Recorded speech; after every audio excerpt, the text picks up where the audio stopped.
බවට පත් වී තිබෙනවා මේ වන විට අද අප සූදානම්ින් සිටින තවත් ස්වල්ප මොහොතකින් මෙහි තුන්වන දිනයේ තරඟ කටයුතු ආරම්භ කරන්නට තුන්වන දිනය තුලත් විශේෂයෙන්ම ආසියානු කනිෂ්ඨ මට්ටම තුල සිටින විශිෂ්ට ක්‍රීඩකයින් සමග තරඟ 10ක් අද දවසේදී පැවැත්වීමට නියමිතව තිබෙන බව අප ඔබට විශේෂයෙන්ම සිහිපත් කරනවා. SLT Mobitel PEO TV PEO Sports හරහා ඔබට මේ සියලුම තරඟ නරඹන්නට හැකියාව තිබෙන බව සිහිපත් කරන අතරතුරේම නිවසේ සිට එය නරඹන්නට හැකියාව නැති ඔබ සියලුම දෙනාට ශ්‍රී ලංකාවේ කොහේ සිටියත් PEO මොබයිල් ඔස්සේ එය නරඹන්නට නොමිලේම අවස්ථාව තිබෙන බවත් අප සිහිපත් කරනවා. ඒ වගේම ශ්‍රී ලංකාවෙන් පිටත සිට ශ්‍රී ලංකාවේ ක්‍රීඩා ලෝලීන් අප සමග එක්වන ඔබ සියලුම දෙනාට PEO TV Facebook පිටුව ඔස්සේ ඒ වගේම YouTube නාලිකාව ඔස්සේ මේ සියලුම තරඟ වින්දනය කරන්නට අවස්ථාව තිබෙන බව අප සතුටින් යුතුව සිහිපත් කරනු ලබනවා. ඔබ සියලුම දෙනාට අප ආරාධනා කරනවා විශේෂයෙන් අද දවස පුරාවටත් අප සමග එක් වී සිටින්න මේ සියල්ල ඔබ වෙනුවෙන්ම ගෙන එන්නට PEO Sports අප සූදානම්ින් සිටිනවා. විශේෂයෙන් අද දවසේදී තරඟ 10ක් පැවැත්වීමට නියමිතව තිබෙන බව අප ඔබට සිහිපත් කරන අතරතුරේම ඊයේ දවසේදී විශේෂයෙන්ම ශ්‍රී ලංකා ක්‍රීඩකයින් 6 දෙනෙකු තරඟ බිමට ප්‍රවිෂ්ඨ වුණා. ඒ ප්‍රවිෂ්ඨ වුණු ක්‍රීඩකයින් අතරින් ක්‍රීඩකයින් 2 දෙනෙකු අවස්ථාව සලසා ගත්තා. විශේෂයෙන්ම ජයග්‍රහණ හිමි කර ගැනීම සඳහා කිලෝග්‍රෑම් 48 බර පන්තියෙන් තරඟ කළ සත්සර වර්ණකුළු සූරිය ජයග්‍රහණයක් හිමි කරගත්තා. ඒ වගේම කිලෝග්‍රෑම් 57 බර පන්තියෙන් ක්‍රීඩා කරපු අරවින්ද ජයතිස්ස ඔහුගේ තරගයේ ජයග්‍රහණය කරමින් ඉදිරියට යන්නට සමත් වුණා. අද දවසේ අප කලින් මතක් කළා වගේම ක්‍රීඩකයින් 5 දෙනෙකු මෙම බලල්ල තුල ශ්‍රී ලංකාව නියෝජනය කරමින් ක්‍රීඩා කිරීමට නියමිතව තිබෙනවා. මේ ක්‍රීඩාගාරයට ළඟා විය හැකි දුරක සිටින ඔබ සියලුම දෙනාට අප ආරාධනා කරනවා එන්න ඔබ මේ ස්ථානයට ඇවිල්ලා ඔබ දෙන එක අත්පොසන්න ආදයක් ශ්‍රී ලංකාවේ දජය මේ බොක්සින් වලල්ල තුල ඉහළනන් වන්නට ඔවුන්ට අතිශය විශාල ශක්තියක් බවට පත් වේවි. අද ක්‍රීඩකයන් 5 දෙනෙකු නැත්නම් ක්‍රීඩකයන් 5 දෙනෙකු තරඟ කරන බව අප යලිත් ඔබට සිහිපත් කරනවා. ඔවුන්ට විශාල ශක්තියක් වෙන්නට ඔබට අවස්ථාව තිබෙනවා මේ ක්‍රීඩාගාරයට ආවොත්. මෙහි ළඟා විය නොහැකි ඔබ සියලුම දෙනා වෙනුවෙන් තමයි PEO Sports අප මෙහි සිදුවන සියලුම තරඟවල සියලු තත්ත්ව විස්තරයන් ඔබේ නිවහනටම ගෙනවිත් දෙන්නේ. ඔබට ඒ වින්දනය කරන්නටත් අපි ආරාධනා කරනවා. අපි මතක් කළා ඊයේ දවසේ ශ්‍රී ලංකා ක්‍රීඩකයන් 2 දෙනෙකු ජයග්‍රහණ හිමි කරගනිමින් ඉදිරියට ගමන් කරන්නට අවස්ථාව සලසා ගත්තා. අපිට ඒ තරඟ දෙකේ විශේෂ අවස්ථාවන් සමගම ඊයේ දිනේදී පැවැත්වුණු තරඟවල විශේෂ අවස්ථාවන් දැන් නරඹන්නට පුළුවන්. ධම්මික අප විශේෂ අවස්ථාවන් නරඹන අතරතුරේ ඒ තොරතුරු කියන්නට සූදානම් වෙනවා.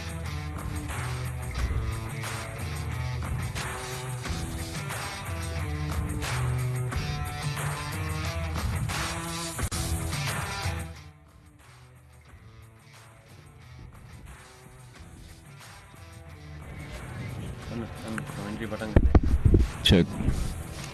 How to start the commentary patangan.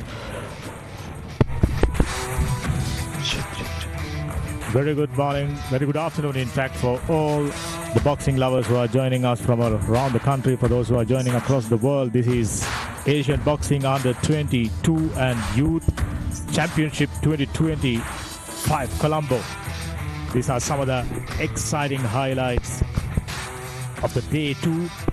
It was an enthralling day of boxing, 11 bouts altogether, and we witnessed 2 Sri Lankans, 2 Indians, and the rest being Central Asians. These are few feisty bouts we've all witnessed yesterday. It's been an entertaining day of boxing without a doubt. 5 Sri Lankans tried their luck.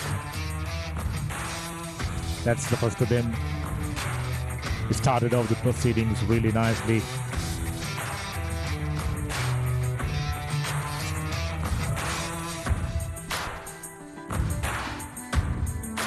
Sri Lankans, they got to work a little bit on their striking accuracy. All in all, it was a learning experience for the Sri Lankan fighters. They must have trained very, very hard for this tournament, knowing that international boxing arriving the Emerald Isle after an extended hiatus of 57 years. And this is the moment all young and aspiring boxers were waiting for. They got the opportunity, they took it by both hands, and we have 28 more fighters, and as Priyal mentioned, 5 of them will be in action, and expecting the Sri Lankans to be in support. And I have no doubt your encouragement will be a huge boost for these young boxers.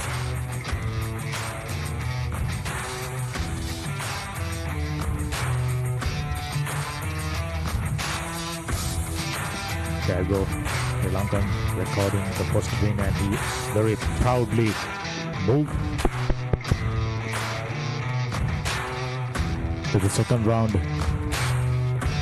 fact to the semi-finals. And as I say, good afternoon to Yasas. Hi, Damika.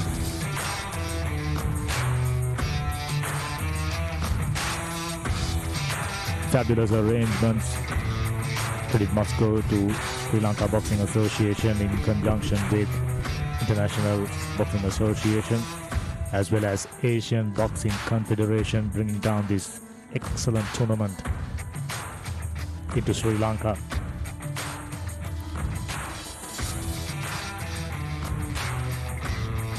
The second bout, Sri Lankan fighter wasn't finding the mark as well as he expecting.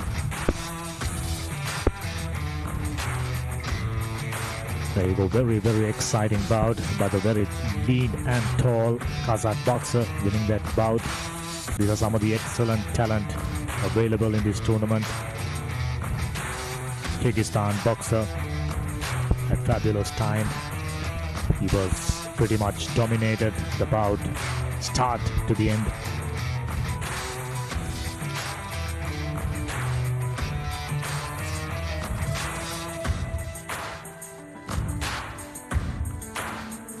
It had a very interesting game. Sri Lankan did tried their best. They were trying to get one over the top.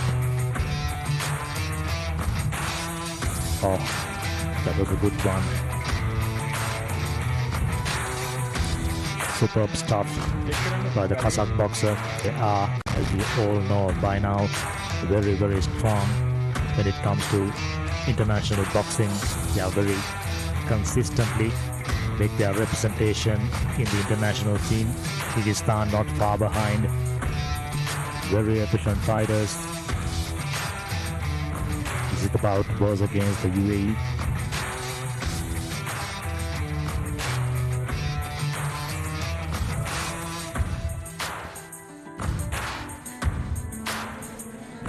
Yes, it's been a really exciting couple of fights yesterday from Sri Lanka. 5 fights, 2 fighters qualified.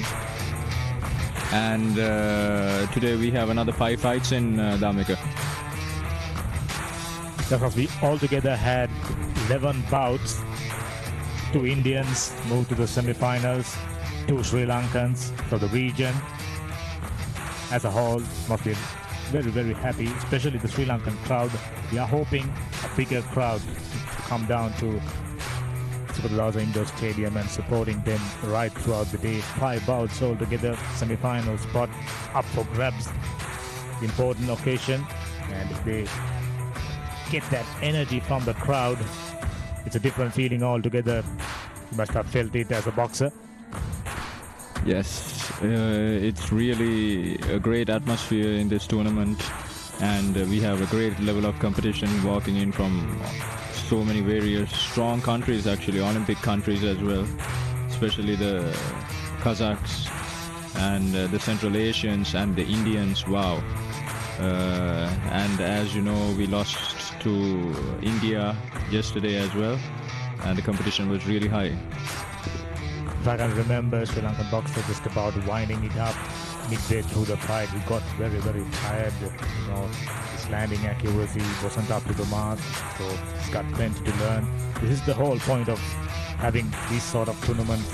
And this is just, as I mentioned, this is the preliminary rounds. You can make it, you know, giving us an indication what to expect in the semi-finals, finals.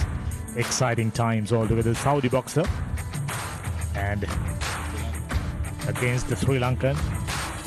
Yes, Kept himself very, very busy. That was a 5 fight, and the Sri Lankan was putting so much pressure on the Saudi fighter, who was also resisting and trying his best to keep the Sri Lankan behind, but the Sri Lankan worked with high pressure and high volume, as you see, hard punches, but prefer if he could keep a little bit more distance without lunging it with the head. And also, Dhammika, I'm still thinking about that exciting fight yesterday under 48 against Sri Lanka versus Kazakhstan. Wow. And Sri Lanka got the victory. That was a fabulous win and a showcasing performance. Actually, that young boy is such a talent. And we are excited to see him again.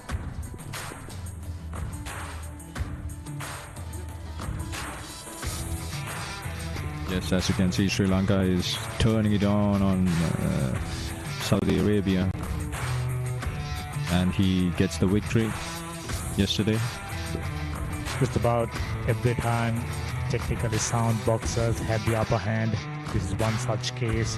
Even though he made himself very busy, and this is that bout you are referring to, Indian taking on Sri Lankan, and initially he had the upper hand, just about a minute and a half afterwards, by throwing flurry of punches, he got himself tired.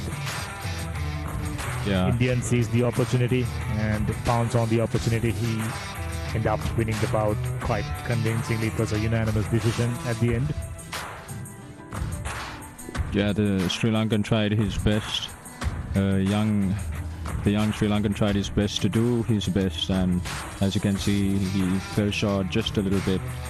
But once again, it was a great experience. And as you saw there as well, in the third round, when he got a count from his opponent in the second round, he came back in the third round to get a count back at the Indian. But you see the Indian, he's just got real good leverage at the end of the fight. He had so much leverage in his punches. Slightly had the edge when it comes to technicality, Indian fighter. This is another very interesting fight. Mongolian took on another Central Asian country.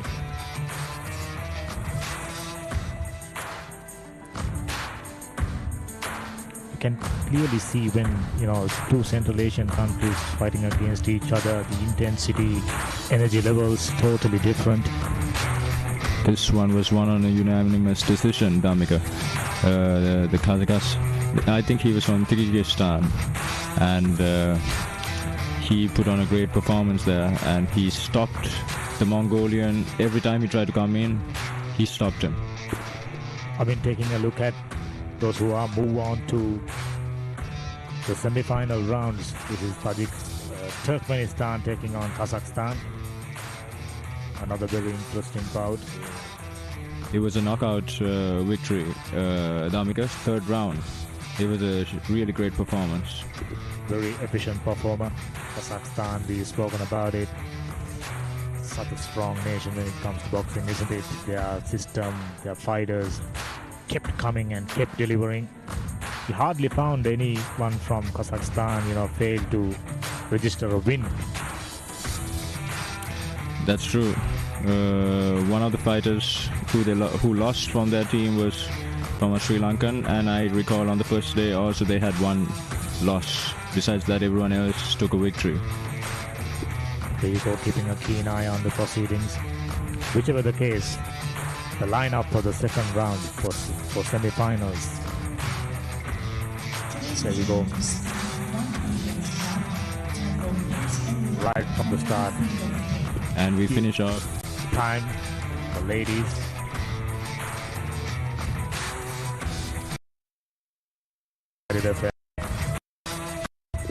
Versus Saudi Arabia, and Indian gets the victory. 3 rounds of boxing, unanimous decision. And as we recall, the Saudi Arabian did up. She tried, and she kept coming forward. She kept resisting, but the Indian was technical, and her timing was pressed till the end of the fight. Go to Indians, reaching the final round. This is match for the day together bouts. You can see 4 Sri Lankans, 5 Sri Lankans. They shot, use it as well from the net. So it was an exciting boxing fans, no doubt. There you go, Yoganathan Kajinti.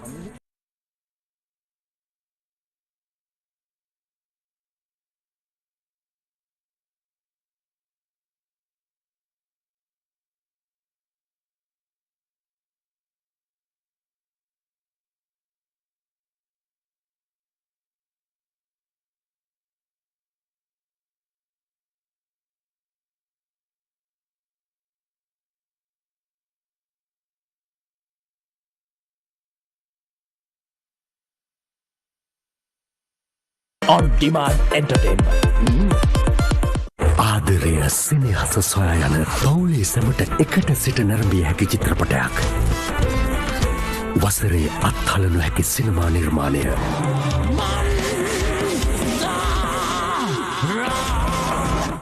Boxing තරගාවලිය ශ්‍රී ලංකාවට දිනා ගැනීමම නැත්නම් එහි සත්කාරකත්වයේ හිමි කර ගැනීමම අතිශය විශාල ජයග්‍රහණයක් බවට පත් වුණා. ඒ සත්කාරකත්වයේ හිමි කර ගනිමින් මේ වුණට අතිශය සාර්ථක තරගමාලාවක් පවත්වමින් තිබෙන්නේ ශ්‍රී ලංකා බොක්සින් සම්මේලනයේ පූර්ණ අධීක්ෂණීය සහ සංවිධාන ශක්තියත් එක්ක. එහි සභාපති අනුරුද්ධ චානක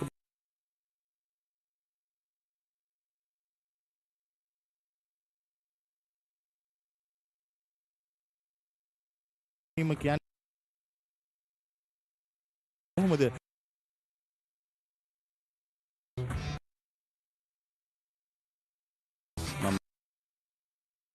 ටූර්නමන්ට් එකේ කන්සෙප්ට් එක වෙනස් කරා. ඒ කියන්නේ අපිට හැමදාම ඇතුලේ තියලා බොක්සින් ගහලා හරියන්නේ නැහැ. ඒකින්ද මම ඉස්සල්ලාම නිගම්බෝ බීච් එකට අරන් ගියා.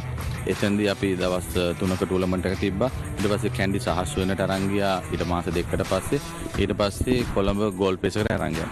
මේ කැන්ඩි සහ කොළඹ කියන මේ ටූර්නමන්ට් දෙකම ඒෂියන් බොක්සින් එකෙන් නියෝජිතයෙක් ඇවිල්ලා බැලුවා. බලලා අපිට මේ ඕගනයිස් කරන්න පුළුවන්ද, අපේ හැකියාව තියෙනවද කියලා ඉවරලා තමයි අපිට ඒෂියන් බොක්සින් එකේ සභාපතිතුමා අපිට මේක ලබා දුන්නේ. මම හිතන්නේ අවුරුදු 54 පස්සේ ගත්ත ජයග්‍රහණයක් මේක. ඒෂියන් බොක්සින් ටූර්නමන්ට් එකක් කියන එක පොඩි දෙයක් නෙමෙයි. දැන්ටම ඇත්තටම කිව්ව රටවල් 23ක් ඇවිල්ලා තියෙනවා. අපිට 28ක් එන්න තිබ්බා. තව පොඩි අඩුකාව හින්දා ඒකට එන්න බැරි වුණා. අන්න ඒකත් එක්ක දැන් රටවල් 23ක් එක්ක මේ ටූර්නමන්ට් එක කිරීමේ හැකියාව අපිට ලබා ගන්න පුළුවන් වුණා. ඒක තමයි අපි ඉස්සල්ලාම අවුරුදු 57කට පස්සේ ලැබු ලොකුම ජයග්‍රහණය. දැන් ඒ වගේම අන්තර්ජාතික බොක්සින් සම්මේලනයේ නියෝජිතයින් විශේෂයෙන් මෙහි ප්‍රධාන විධායක නිලධාරීතුමා සහ ප්‍රධාන ලේකම් ධූරය දරන රොබර්ට්ස් මහත්මයාත් මේ වෙනකොට ලංකාවට ඇවිල්ලා තිනවා. ඒක ඊටත් වඩා ලොකු ජයග්‍රහණයක් විශේෂයෙන් මේ වගේ තරගාවලියක ඒ වගේ සහභාගීත්වයක් සහ අධීක්ෂණයක් ලැබීම. අපි ඒ පිළිබඳව සිහිපත් කරමු. ඇත්තටම මිස් රොබර්ට් එතුමා මගේ ආරාධනාවට තමයි ආවේ. මම කිව්වා එන්න ලංකාවේ මේ ටූර්නමන්ට් එක බලන්න. එයා මගේ එක පිළිගත්තා. මොකද එයා මාත් එක්ක තියෙන රිලේෂන්ෂිප් එකකින් ඉඳලා මම හිතන්නේ එතුමාගේ මේ ලංකාවට ආගමනයත් එක්කම එතුමාගේ මේ පැමිණීමත් එක්කම මම හිතන්නේ ඊළඟ අවුරුද්දේ අපිට වර්ල්ඩ් ටූර්නමන්ට් එකකට යන්න පුළුවන් හැකියාව තියෙයි. අපි ඒක බලමු මොකද්ද වෙන්නේ කියලා. එතුමා දෙනවා මෙතෙන්ද. එතුමා ආපු එකෙන් අපිට ඇත්තටම මෙහෙම දෙයක් හම්බුණා. අපේ මේ ටූර්නමන්ට් එක ජයග්‍රහණය කරන ජයග්‍රාහකයන්ට තෑග ප්‍රදානයක් වෙනවා. ඒ කියන්නේ මුදල් තෑග්ගක් ලබනවා. තුන්වෙනි ස්ථානට ලංකා මුදලින් බැලුවොත් 75000ක්, දෙවෙනි ස්ථානට 1,50,000ක්, පළවෙනි ස්ථානට 3,00,000ක්. ඒ වගේ ලොකු තෑග මුදලක් හම්බ වෙනවා මේකේ ජයග්‍රහණය කරන සියලු දෙනාට මෙතුමාගේ පැමිණීමත් එක්කම. දැන් විශේෂයෙන් තරගාවලිය සංවිධානය කිරීම අතින් ගත්තට පස්සේ අපි ඇත්තටම මේ ගෙවුණු දවස් දෙක තුලත් ඉතාමත් සාර්ථක ගමනක් ආවා. අපි විශ්වාස කරනවා ඉදිරියේදීත් ඒක එහෙම වේවි කියලා. ඒ වගේම දැන් ශ්‍රී ලංකාවෙන් කණ්ඩායමක් හැටියට ක්‍රීඩකයන් 33 දෙනෙක් නියෝජනය කරන තරගාවලිය. ඒකත් විශේෂ ජයග්‍රහණයක් අපිට අන්තර්ජාතික මට්ටමේ අත්දැකීම්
Makamov Dawood, under 67 kg. What do you think, Damika? This seems to be like a really anticipating fight.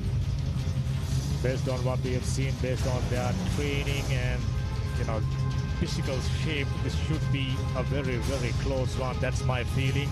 Always Central Asians, bring out best to the table. So can't expect anything different.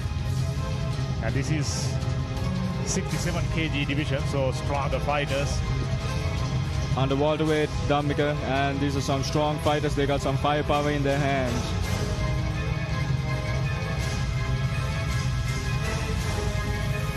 From time to time, we can hear the punches, even though standing far away from the actual ring. We can still hear the sound of the punches, even though we are wearing those earphones. So it goes to tell you how much power these youngsters possesses. Just like that, day 3, bout 1. Dawood taking on Almas, wearing red. Immediately you see Damika, Southpaw versus Orthodox. Blue, Southpaw, and red is Orthodox fighter.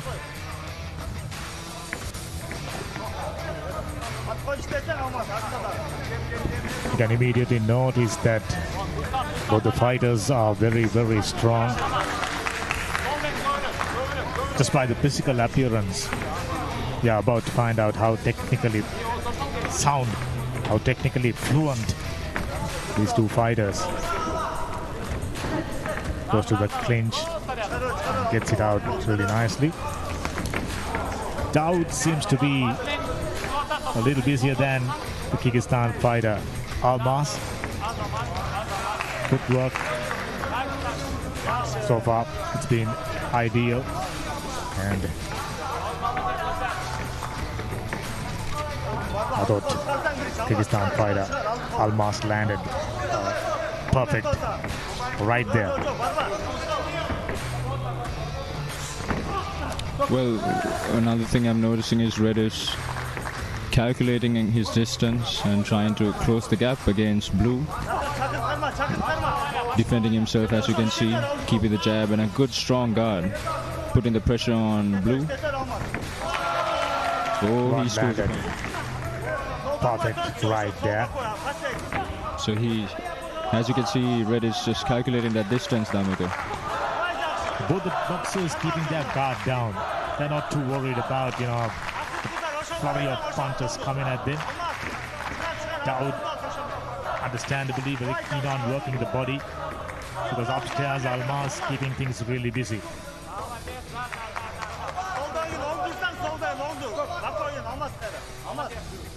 Break off the clinch.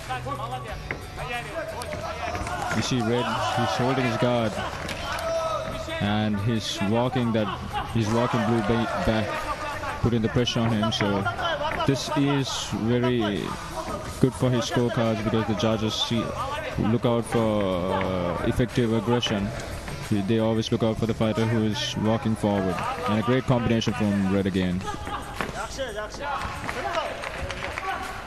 Or as you can see, both the fighters not too keen on maintaining distance, that space for you to assess, doing whatever, whether in defense or in offense. The fighters, fighting very close to each other, hardly any room, always inside the fire zone. High-paced fight, Damika. High-paced fight. Oh, that's the end of the first round. What do you think, Damika? The technicality wasn't, in presence, but both the boxers showcasing that they have plenty of power. If the openings are available, I'm sure both fighters are capable of delivering a knockout punch.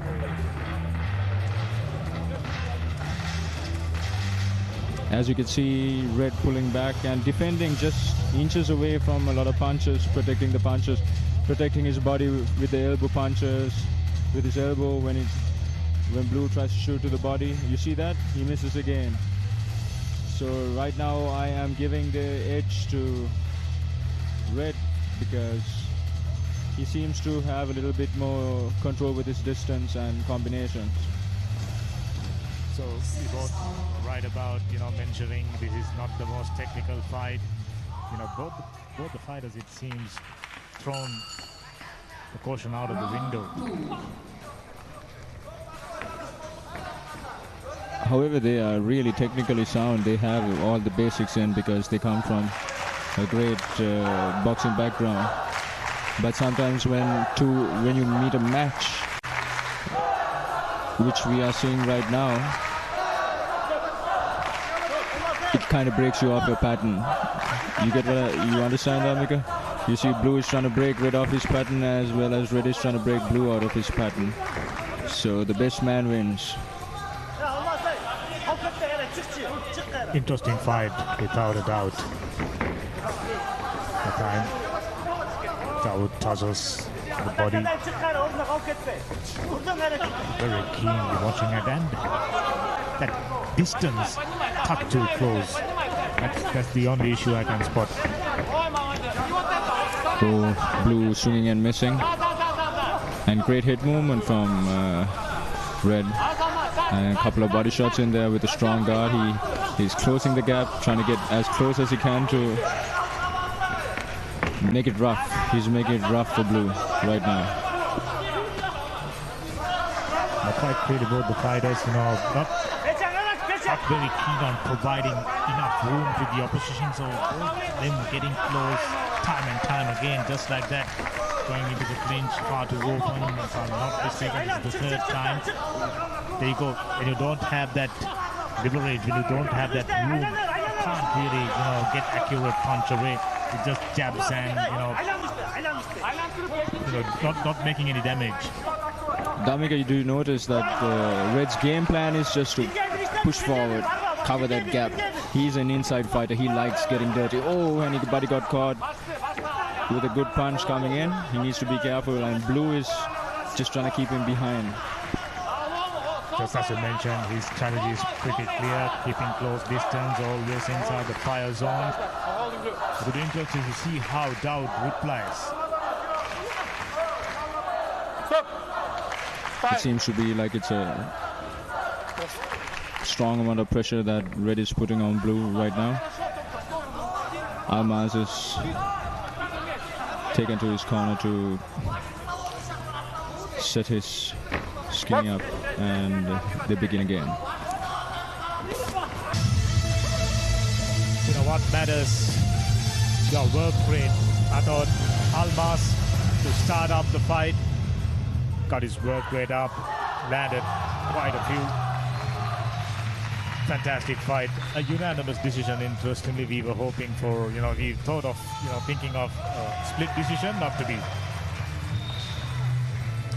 All come down to landing accuracy, whether it's to upstairs or to the body. After the fifth round of this session, we are going to have an official. Other for a while, that over the top left was working for the Tajik boxer Dawood, but that wasn't quite clearly enough. So the first bout done, clear winner, Almaz, representing Kyrgyzstan. And here we go, the second bout for the day. Malaysia versus Kazakhstan. Malaysia in red, Kazakhstan in blue. Judge 2.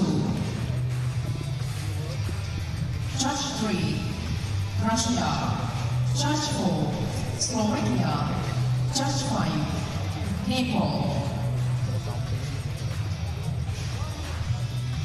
Judge 5. Sri Lanka.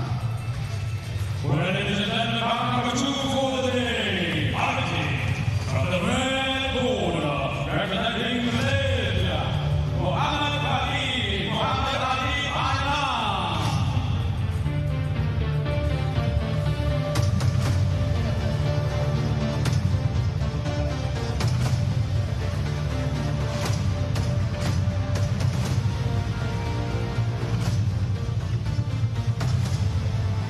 Hey,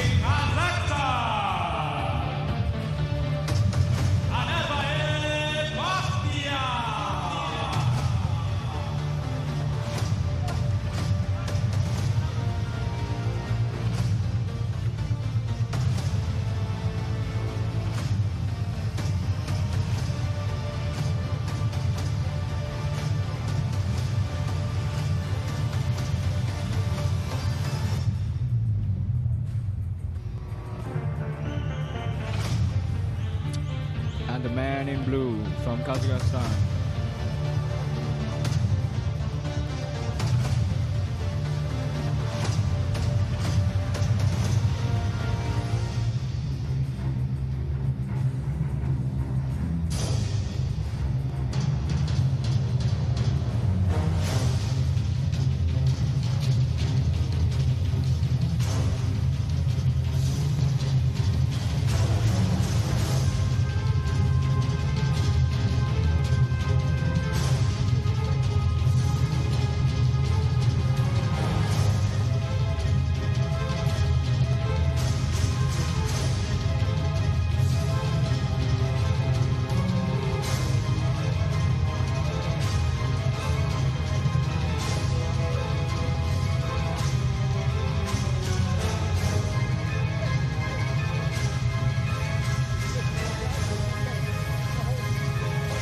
Day 3, bout number 2, just about to start. Bakhtiar from Kazakhstan taking on Mohammad Farid, Malaysia.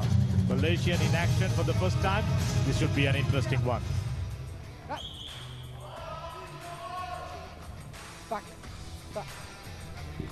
As you can see from the beginning of from the face-off itself, the man in blue has the bigger reach and the height advantage over red, and he's an orthodox fighter as well as the man in red is southpaw.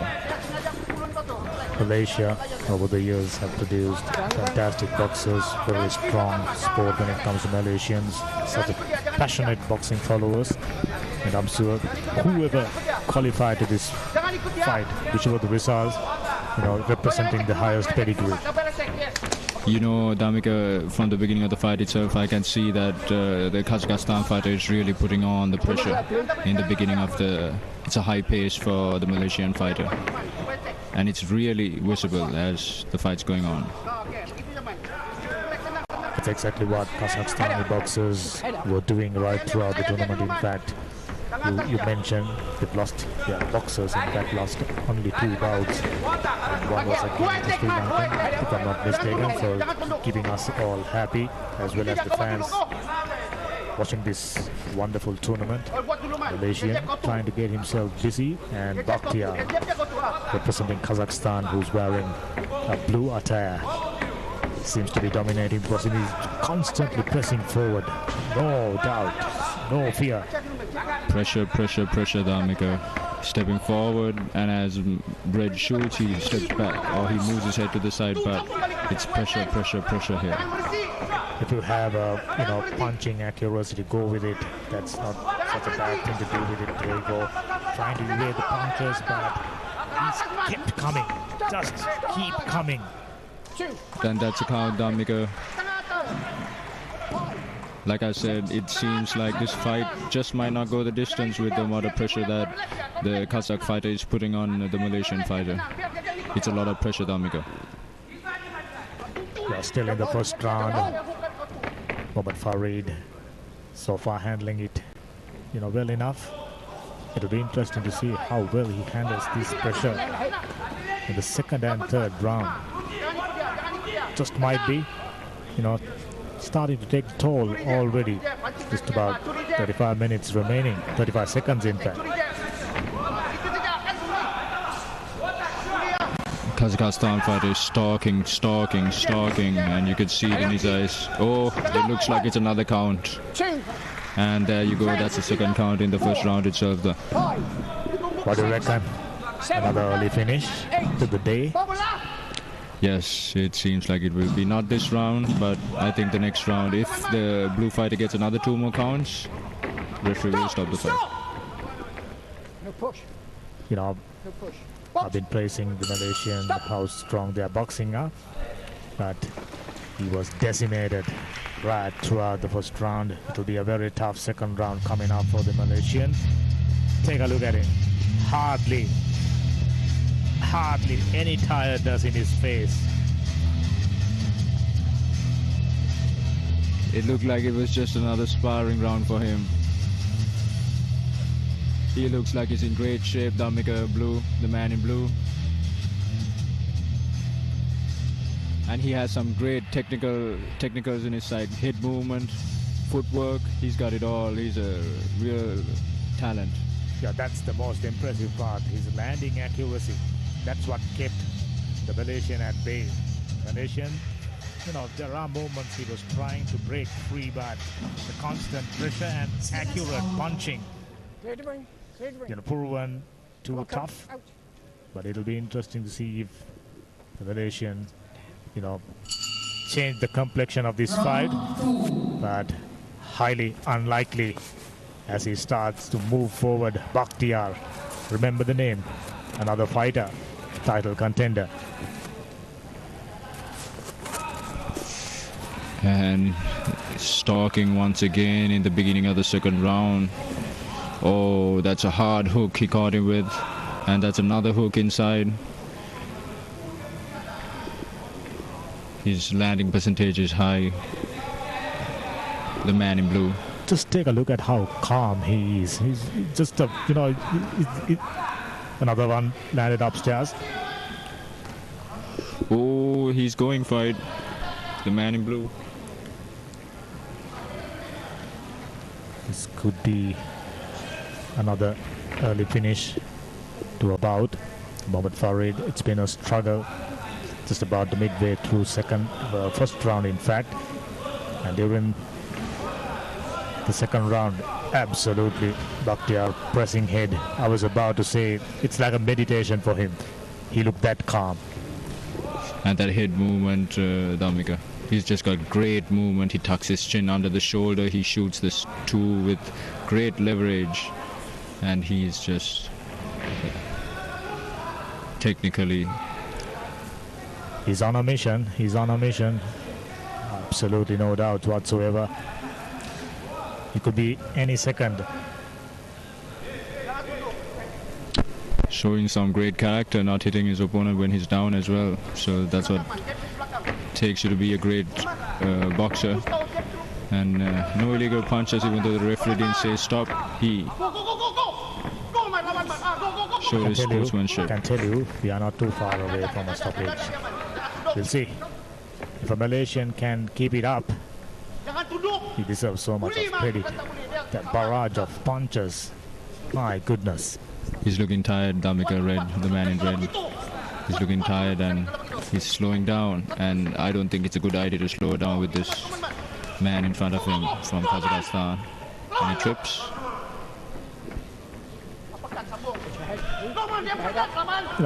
He pretty much did everything he wants. Evading punches, not an issue. Getting close, absolutely no problems. There you go. Right. Another left landed. Connected very, very swiftly.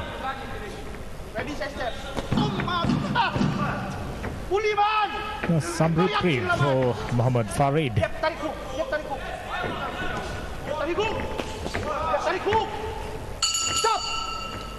So that's the end of the second round. The fight clearly belongs to the Kazakh boxer.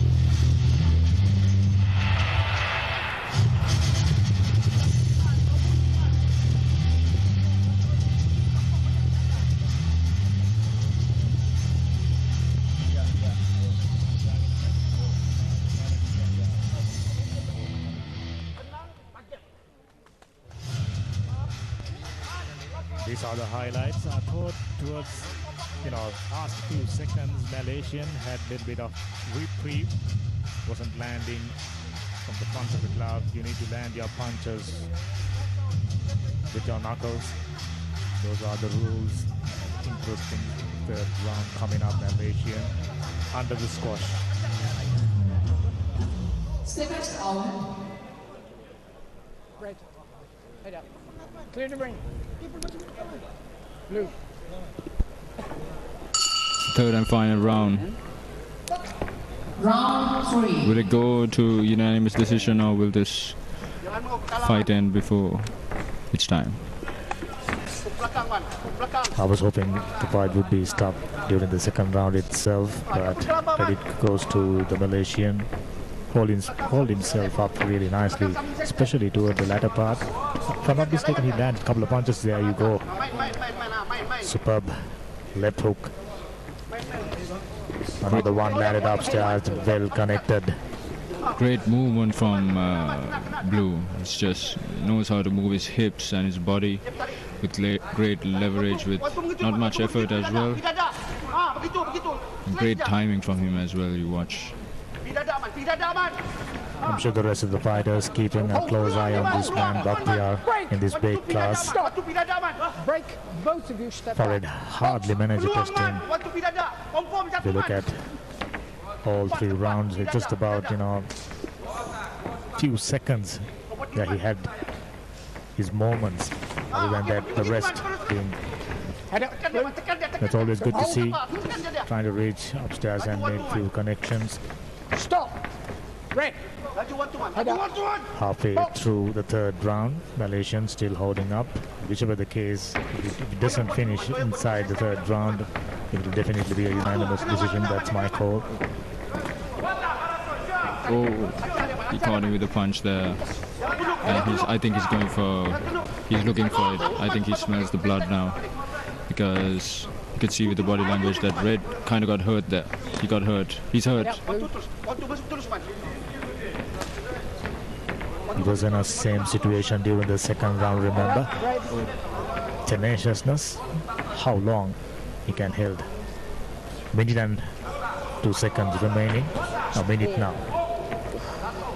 That was a great timed right hook from Blue.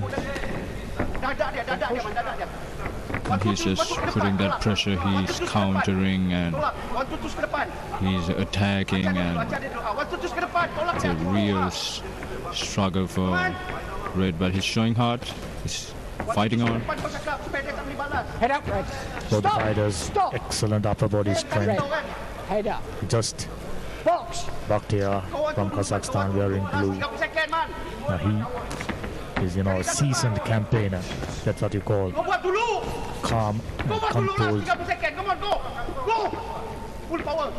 It's like, playing a game of football. Another one. Reaching. Likes to get close. So we were expecting the Malaysian to reach the end of the 3rd round. He did that. Great. Not going to change the outcome. Great respect from the Malaysian as well. Wow. As the fight ended, he just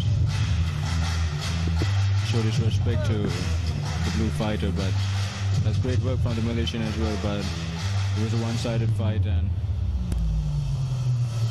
it goes to the scorecards.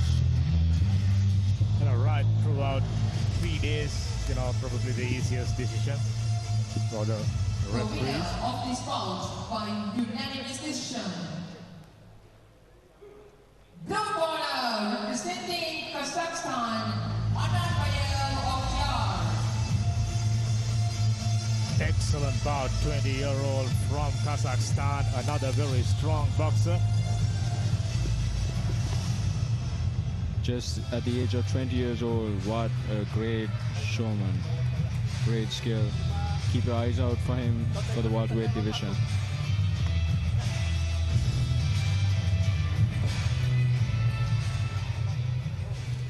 And we have our next fight. There will be a 30-minute break after 5th bout. Thank you, officials.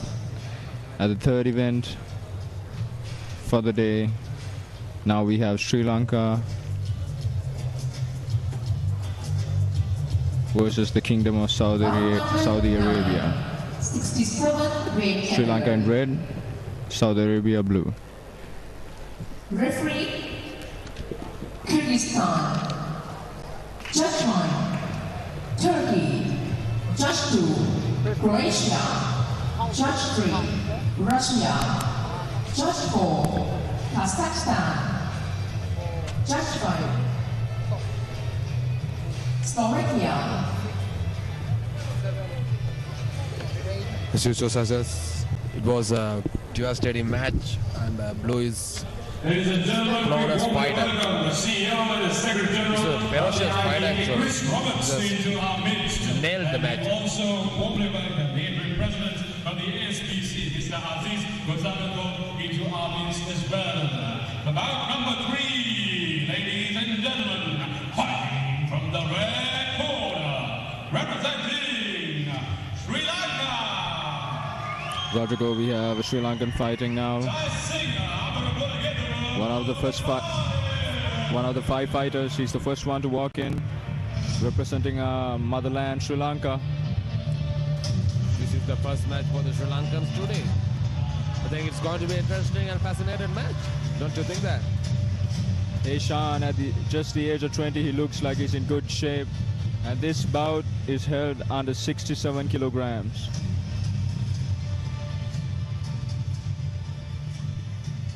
Fighting from the blue corner, representing the Kingdom of Saudi Arabia, Al-Qasimi Ismail.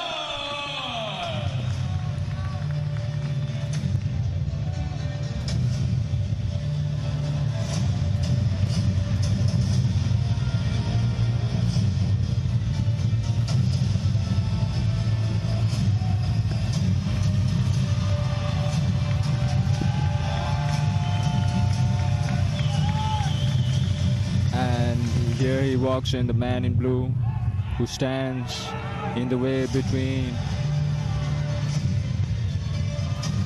the victory for our man from Sri Lanka. Both fighters looking like they're in good shape. This is the official bout number 9 under weight category 67 kilogram. Representing Jayasingh Ambarapolagedara, Mars Hansona. And blue representing Al-Qasimi Ismail from Kingdom of Saudi Arabia.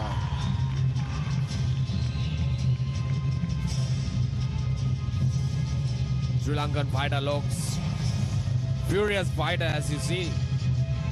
Let's see what he's gonna do in this round, huh? We are excited to watch and see how this goes out. Yes, this is going to be an exciting match.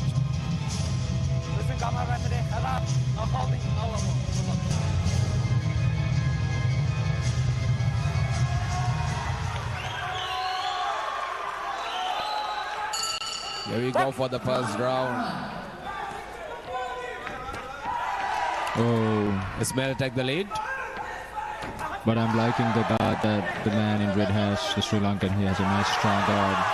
Vimarshan is taking that lead and he's maintaining distance, and he's a quickie puncher. You can see that he's getting close and throws punches.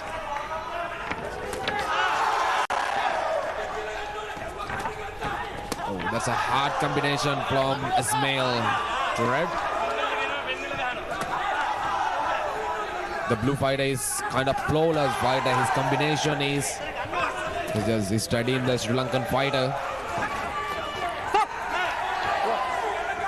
But the way that Red is fighting is kind of, he's using his footwork and technicality. You can see his punches and hooks are kind of powerful fighter, isn't he? That's a great guard from the man in Sri Lanka. He's holding a great guard, but here comes the pressure from the man in blue. Both fighters are flawless fighters. They're fighting equally strength and equally talented fighters. You can see that his strength of between them and the way they fight. They don't take even a minute to take back a step. Both fighters just throws a punch non-stoply. It's a non-stop combination from blue to red.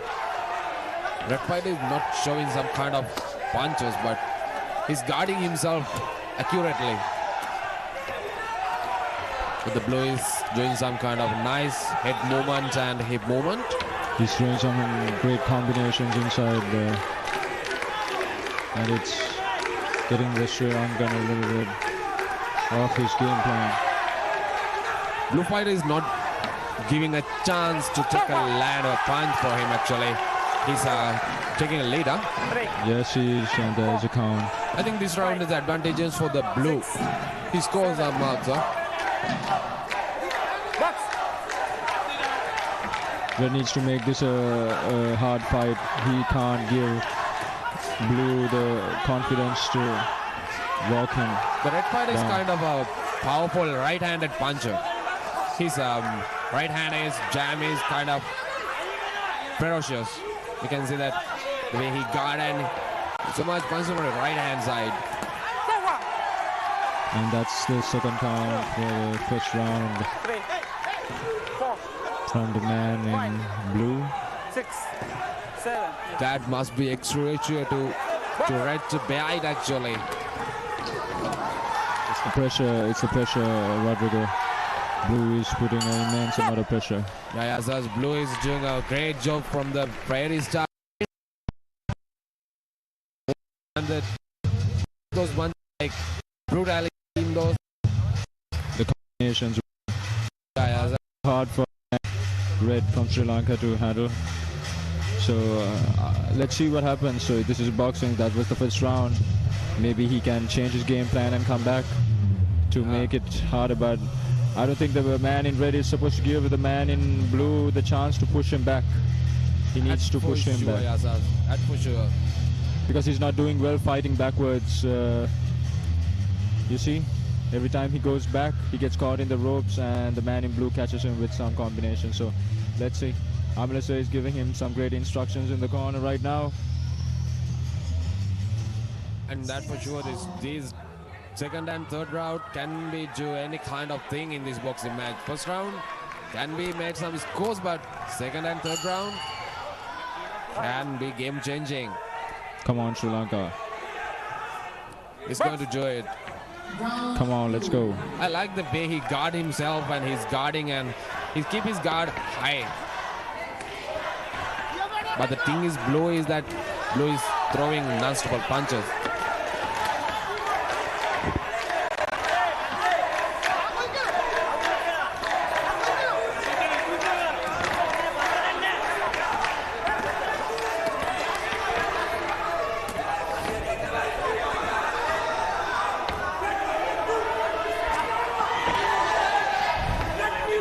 Blue is taking lead and he throws some kind of brutal punches, but it managed to avoid them. But the way that his flawless combination, it's the combinations. And the counter punches of the Blue throwing is kind of accurate. He's getting close to Red and he throws those punches.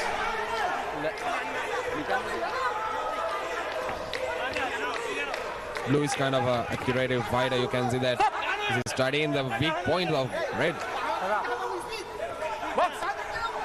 Red body language is not kind of a good at this moment. You can see he's kind of stressed. I think that is pressure. You know, Rodrigo, Red needs to get a clean punch that will hurt his opponent. If he needs to win this fight, Sri Lanka needs to get a knockout, depending on how it's going. Because technically it doesn't seem like he has a chance to win against Blue. So let's hope that he connects with a punch that would stop it. Yeah, that's you're right. The technicality is that Saudi Arabian fighter is kind of in another level. He has done kind of quick movements and nice punches. There you go, another great 1-2 from Blue. And But the thing is that Redis manages to avoid them, but he didn't throw some kind of punches right into the body and face. But he can throw some kind of body punches. Why don't he do them?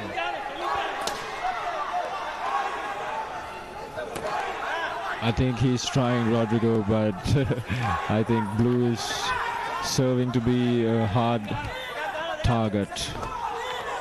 Yes, you are right, you are right. The Red is always trying to reach his ribs and etc. things, but the things that Blue is managed to avoid them by taking leaning backwards steps and those steps. But the thing is that body language says a lot about it. But the Blue fighter is kind of calm and he's doing some kind of flowing fighter, like he just flows his throws, but Redis can't get rid of them. He's trying so hard.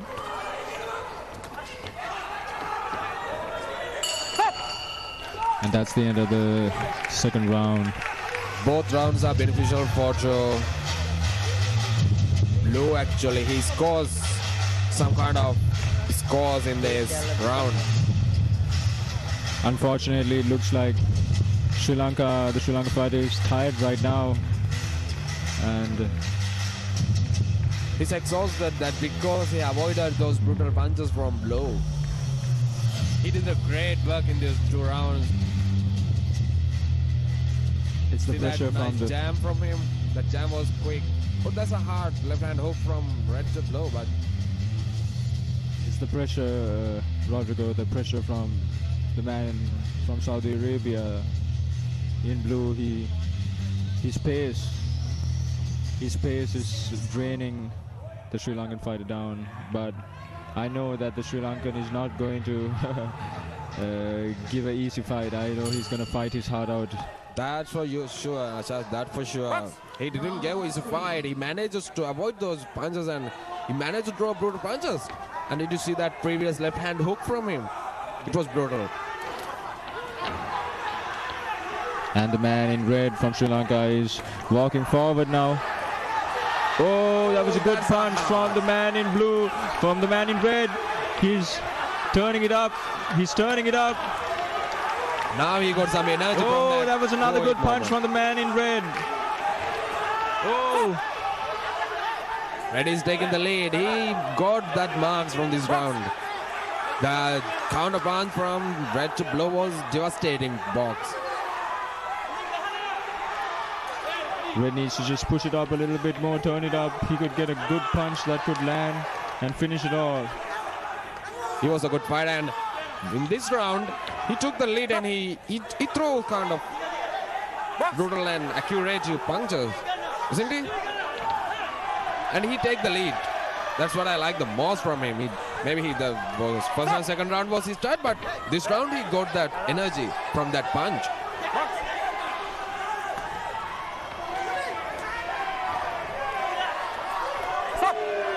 Oh, holding down and hitting and blue.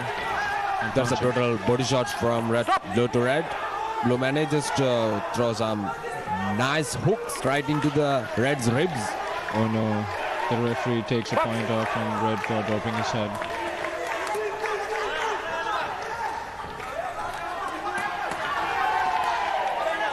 That jam was so much painful for the red to bear it. He looks fatigued at this moment, but his will to win make him stand off his feet and fight back. Last 6 and men going at it. And you can see the blue keeps forward. The red got slipped, but he's not going to give up. That's what I like the most about him. The thing with blue is that he's throwing manage the him. I mean, quick, the speed of him, rhythm, and way he's boxing is nice. Actually. Maybe Lankan box is good, but he brings some kind of passion in his style, right? Because the blue one is kind of a stylish box and he's got some nice footworks I like of him.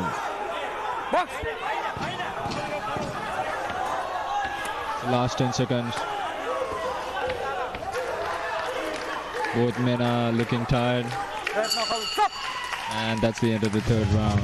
In this round, both fighters got really tired, I think. Actually, fighting 3 rounds in this ring is kind of heavy. It made a great strength. Great condition, yes. But the man, you could see it from the body language, the man in red seems to be exhausted right now. Drained off, and the man in blue is keeping his head high and his chest up. So the body language says it all, but great effort from the man, from both men. And let's see what the judges have to say. We go to the scorecards. I guess that the blue has scored enough marks in the first and second round.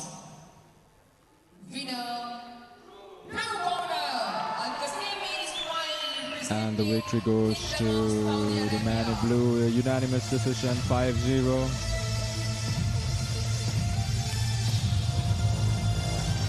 Great effort from the man in red for stepping in and representing our country. We applaud him.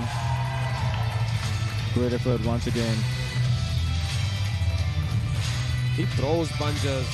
those landed right into the blue's face, but those are not enough because most of the time he guarding himself from those brutal punches from blue. See that left hand jam was brutal. After fifth bout.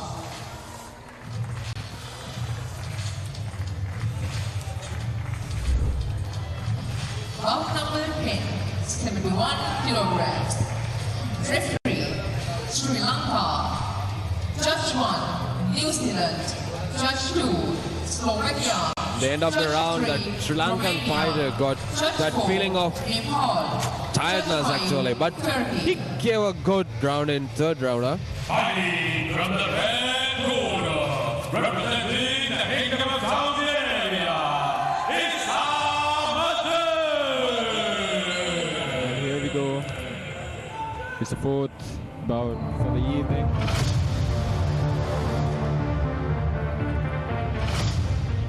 Kingdom of Saudi Arabia versus Tajikistan, and the man in red boxing Isa Majid.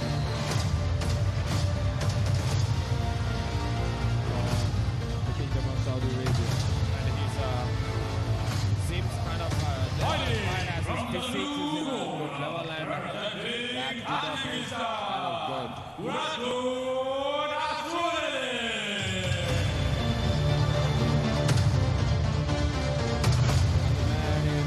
Red boxing in from Pakistan.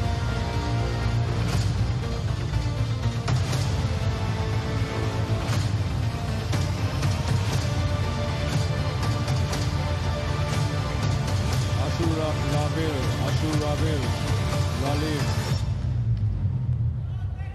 Marajon.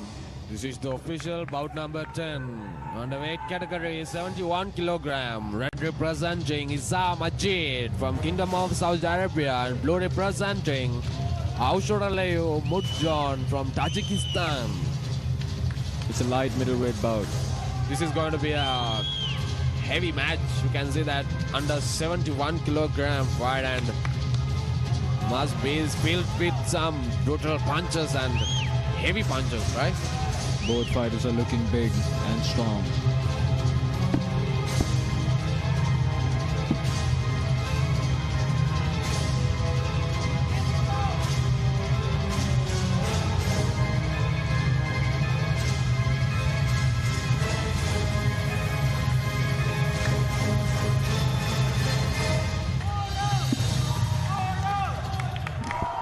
Ooh, the eyes on both men.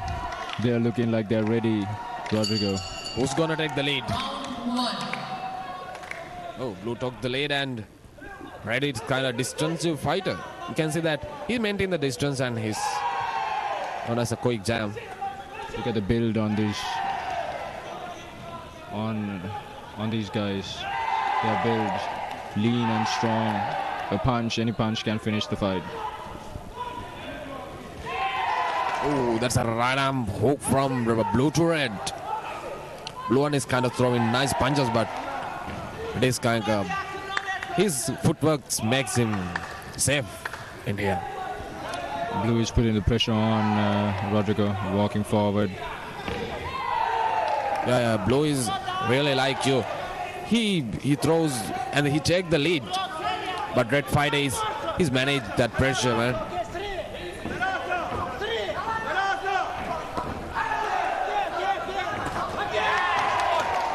But the thing with blue fighter is he's kind of quick punch and he throws punches, combinations.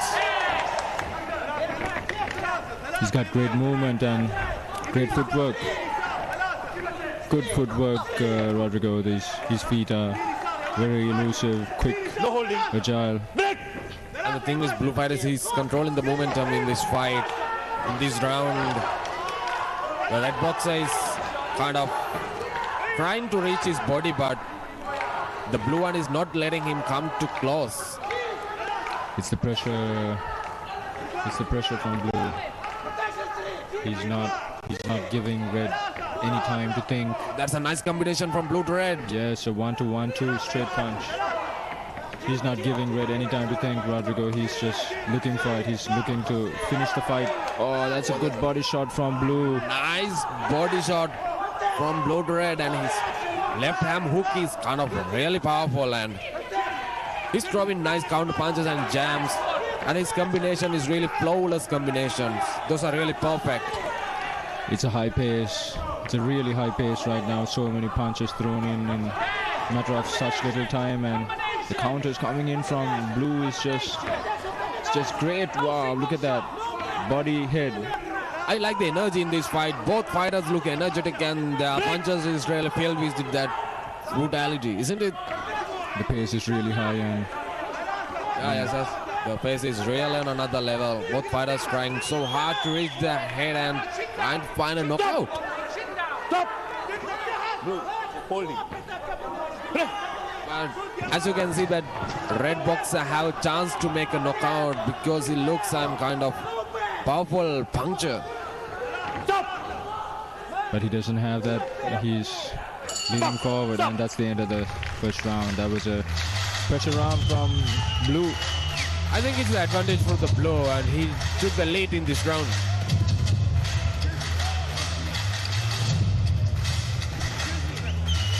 Great work from red. He's just resisting and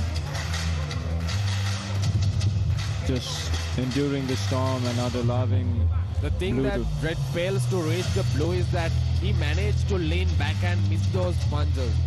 But the thing is that red fails to manage those jams and uppercut from blue to red.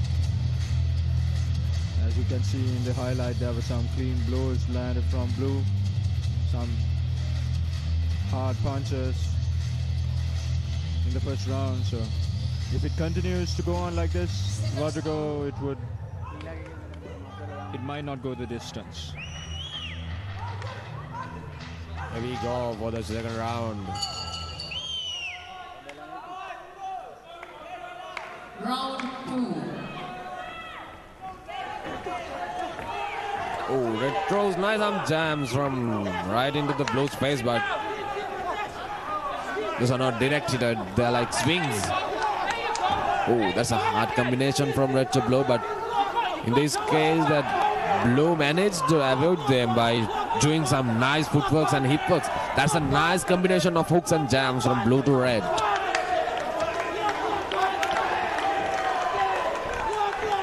Great combination from red, walking forward.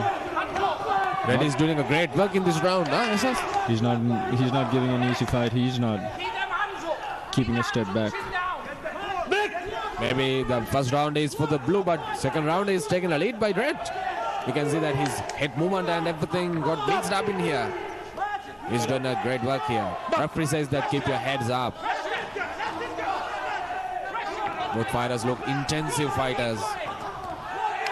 The punches make a heavy, excrucial, painful lasers, huh? Both fighters throw some nice and powerful punches.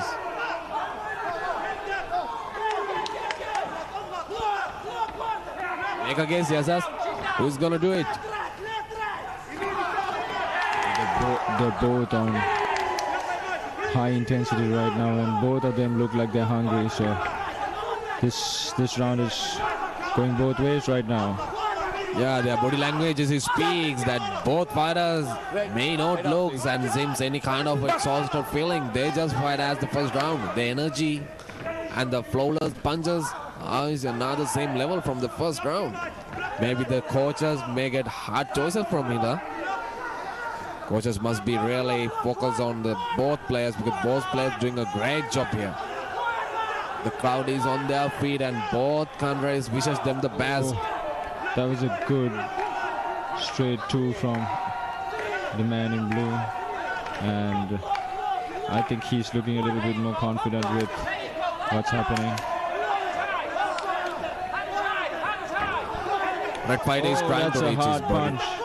That's another good punch landed from the man in blue.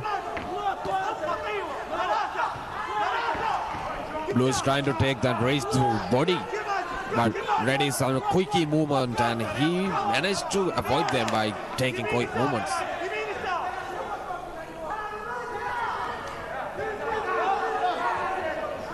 That's a hard right arm hook from blue to red, but Red missed it. That's a great straight punch from the man in blue. It just landed again. Blue fighter is throwing nice body shots and jams and straight punches. And I think that straight punch is quite painful to bear to ready. I like the most thing is that Tajikistan and Kazakhstan fighters have kind of another level spirit of their boxing style. But you know, to be honest, the man in red from Saudi Arabia is giving a good fight. He's giving a really good fight. He is not letting this tough man in blue throw him back and get him off his game plan. That's a hard jam from blue to red. Oh, that's a right straight punch. Blue fighter is kind of furious fighter. The red fighter is kind of a quickie and a powerful fighter, but that furious inside of blue makes him more nice puncher. Great counter punches from the man in blue. He would slip and shoot the counter puncher, catch him coming in with a hook. Here we go for the third round. There you go, uppercut from the man in blue. Red taking his up. Red is a really good fighter. Has a spirit of warrior. He's not gonna give up easily. Wow, there's a nice head movement from Red. I like the style of Red. He's kind of fascinated to crowd. But he's missing so many punches right now. A lot of punches missing. The thing is, Red is that he's not accurate. Actually, the punches he throws, he missed so much. But the thing is, blue is really throwing right into the punches, right into the place. Yes, he's really precise and he's good with his distance, the man in blue. And he's stalking his opponent once again. Oh, what a great head movement. The blue fighter is kind of precious timing fighter. That's a count, Rodrigo. We were waiting for that and he caught him. It's the pressure, Rodrigo. It's some hard pressure. To taking a count on third round, it must be a pressure and thing.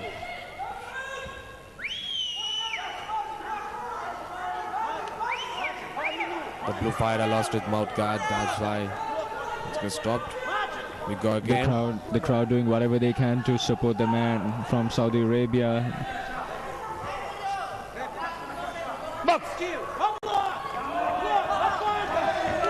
Oh, what a great counter once again from the man in blue. Nice combination from blue to red. Rodrigo, it seems like blue is just turning it up and he is trying to stop his man. Red is taking lead. Oh, he's caught him in the corner, Rodrigo. Red took the lead from this 2 and third round, but blue is trying to stop him. Oh, that's a great straight punch. That's a bad counter and he hurt his opponent. He's hurt. Red is hurt. Brutal punch from Red blue is to hurt. red. And I don't know if blue senses it. Blue does sense it. There's a hard hitting jam from blue to red. Oh, that's another bad punch from punch. blue to red.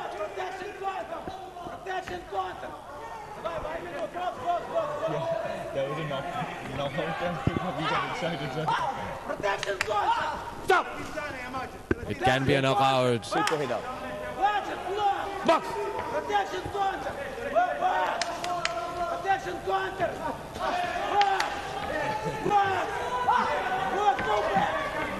What a pace from. Oh, that's a hard punch from the man in blue. Did you see? It's a lot of. Oh, another great count. Oh, that's the mouth guard falling off. Once again for the man in blue. Red is in a good physical level. He bared kind of a good punch from blue. The last 3 seconds. He hurt him, Rodrigo, in the third round. Must be really painful to Red to bear that brutal punch.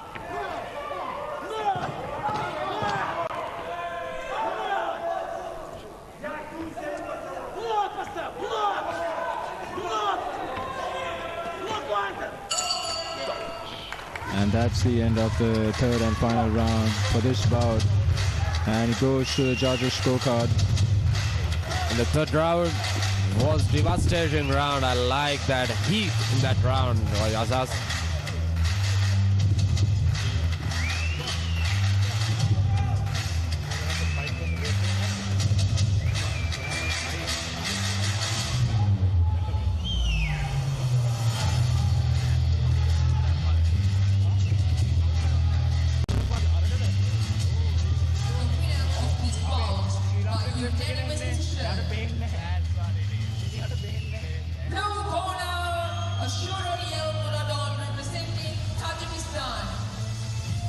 Tajikistan fighter done great. He fought really well and he was a really good, precious timing fighter. I like the way he fought and those brutal punches.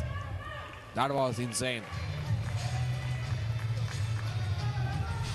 Very, very interesting bout just came to an end and went in the way of Tajikistan boxer. I thought it was all but one-sided. I was surprised during the third round after that brutal punch. Ref didn't decide to go for a count. Things would have been even more interesting had that happened. Whichever the case, now Isa Majid losing the bout against Murad John from Tajikistan. Another very, very interesting looking fighter.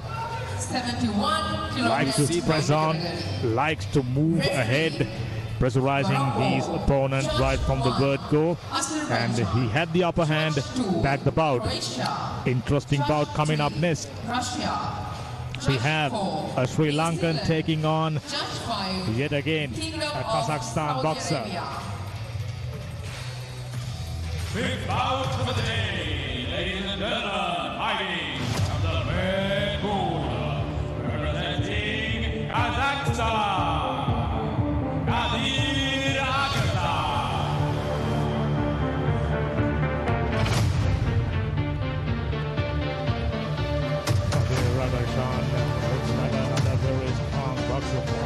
Kazakhstan. He will be up against Sri Lanka. So this will definitely get the Sri Lankan crowd excited. Looks like a very strong fighter. As you can see, Lanka, he did a great job.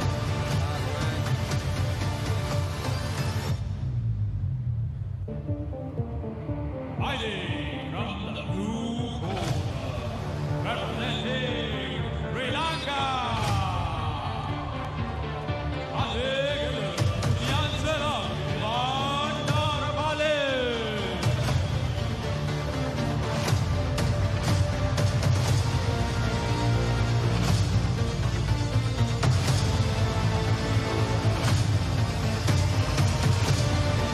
No doubt it will be a very, very proud moment for this young man, Khalid Bandara. He knows he's got a stiff challenge on his hand. Whichever the case, the crowd so far been entertained and expecting a close bout. As we all know, Kazakh boxers, they are very, very strong when it comes to boxing. So the Sri Lankan knows that he's got his work cut out.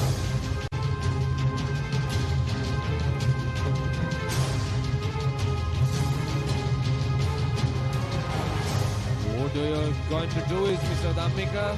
What do you think? What is the guess?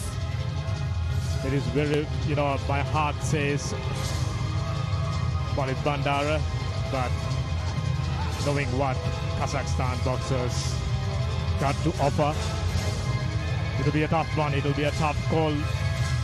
I'll be satisfied if Sri Lankan boxer, give him a good fight.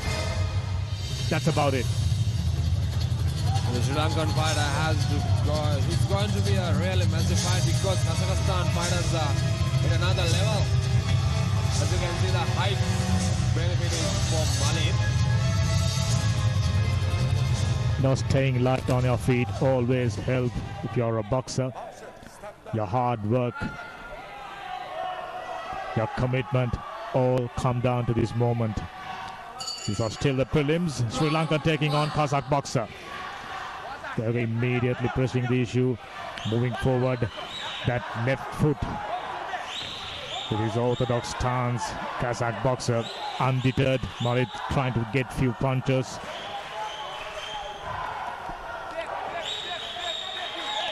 Interestingly, Malik not opting to go for the guard, opening himself out. Could be a dangerous call against this man. He looks very powerful, and there you go. He looks very calm and composed. As you said, Damik, Kama's boxer is quite dangerous actually. The way Malik boxes is quite nice, but the thing is that Kazakhstan fighter with his, he's quite calm and he's taking the precious timing punches. Pressing forward, he's not even thinking of get in and get out. Immediately lands a relatively powerful punch, and Ref decided to go for a count, the first of the bout. That was bad for Malik, and he took the count on first round. That means that first advantage is for the Kazakhstan fighter. Malik is also not going to give up. Kazakhstan fighter really putting the pressure on the Malik. He's a good fighter. You can see that he maintained the distance. It will be interesting to see Malik if he can come up with, improved work rate. He just, looks like he's very keen on backing off, intimidated by his opponent, who's always pressing in, constant pressure. Pressure does weird things, as we all know. Kazakhstan fighter cannot identify the opponent because the Malik is kind of a furious right-handed boxer. You can see that the way he uses his right-hand jam is quite powerful and brutal. See that he's always throwing jam from right hand. That time, Kazakh boxer Agashan delivering a punch with a palm. In conventional boxing, that, not taken into consideration. A good body shot and goes upstairs. He's getting busy. Now seems to have figured out why. There you go. Malik got very few answers. And the second count inside the first round itself. 6, 7. That is not a good thing to have a second count of the first round. Oh my God. Match gave up. Referee decided blue. Winner is the Kazakhstan fighter. The thing is that Kazakhstan fighter he has no mercy. He's a quickie boxer. So it's been a very light work for the Kazakh boxer Agashan. Malik, it's taken too much of a toll. He's been constantly pressurized. Kazakh boxer moving on his right foot, landing punch after punch. Malik Bandara found no answers, and two coaches convinced him. The winner of this bout. That's it. That's enough, my boy. Winner, red corner, Kadir Agassan representing Kazakhstan. He was a good fighter. He put out so much pressure on the Sri Lankan fighter. And his physique and the level of his boxing level is kind of another way.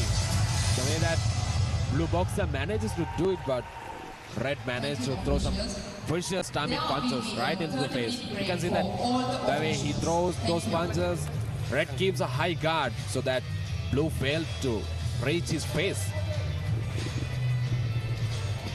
I think for Sri Lankan boxers, it wouldn't be a bad idea. There you go. Constant barrage of punches. And quite easy workout for the Kazakh boxer. Just like that, another bout comes to an end.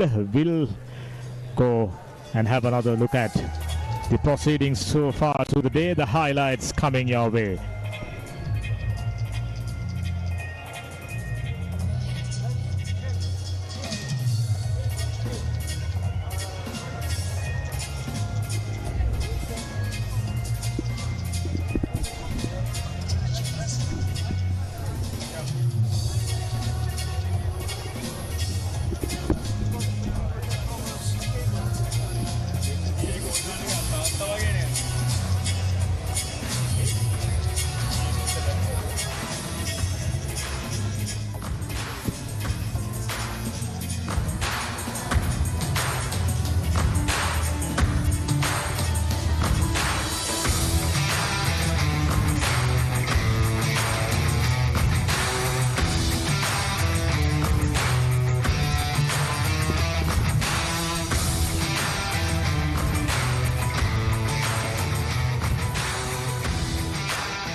15ක් පැහැදිලිව බලා ගන්න ලංකාවේ විශාලතම HD channel එකතු සමග PEO TV, the best on demand entertainment.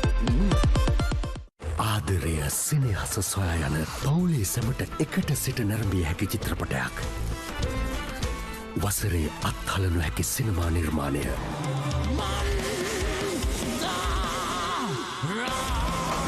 ඔබ කැමතිම වැඩසටහන් දැන් අතළඟටම. දැන්ම PEO මොබයිල් ඇප් එක ඩවුන්ලෝඩ් කරගන්න.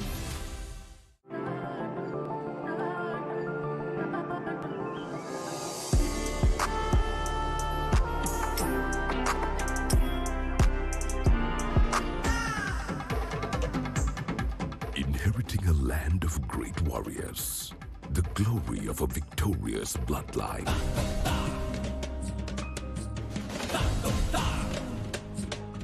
Empowered with intelligence and strength.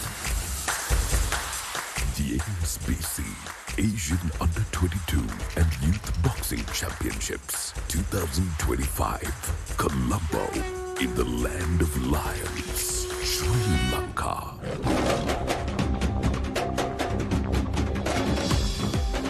After 57 years, over 25 countries face off.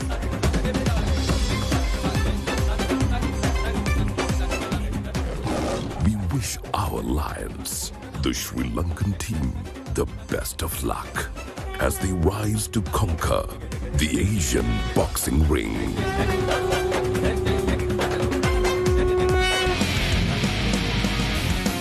The ASBC Asian Under-22 and Youth Boxing Championships 2025, Colombo. From May 12th to 23rd at Sukatadasa Indoor Stadium, Colombo.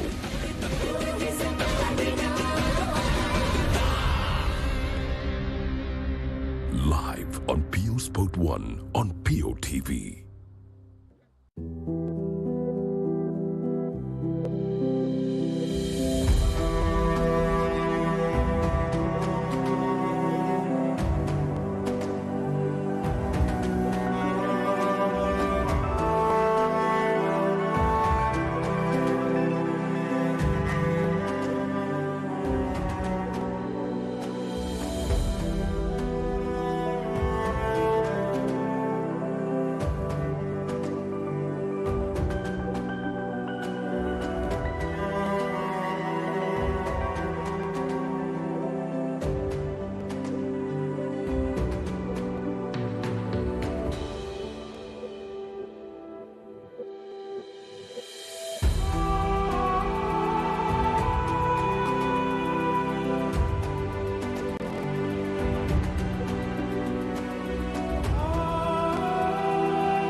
වයින් කරන option එක සමගින් ආයේ බලා ගන්න PEO TV the best on demand entertainment. අප මෙතෙක් අසා ඇති සිංහබාහු කතාවට සිනමාරූපී නව අර්ථකථනයක්. සිංහබාහු. ඔබ දැනටමත් SLT මොබිටෙල් ෆයිබර් බ්‍රෝඩ්බෑන්ඩ් පාරිභෝගිකයෙක්ද? PEO TV නව සම්බන්ධතාවයක් ලබාගෙන මාස 6ක් පුරාවට නොමිලේ TV බලන්න ළඟම ඇති SLT මොබිටෙල් ශාඛාව වෙත පැමිණෙන්න.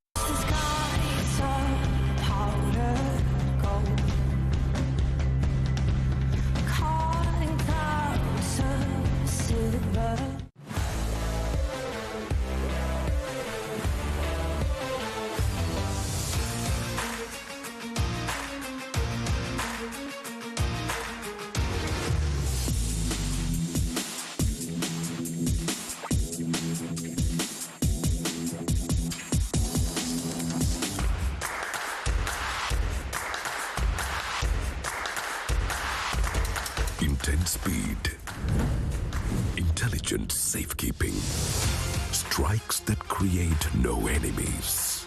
A vibrant welcome to a high-tech era.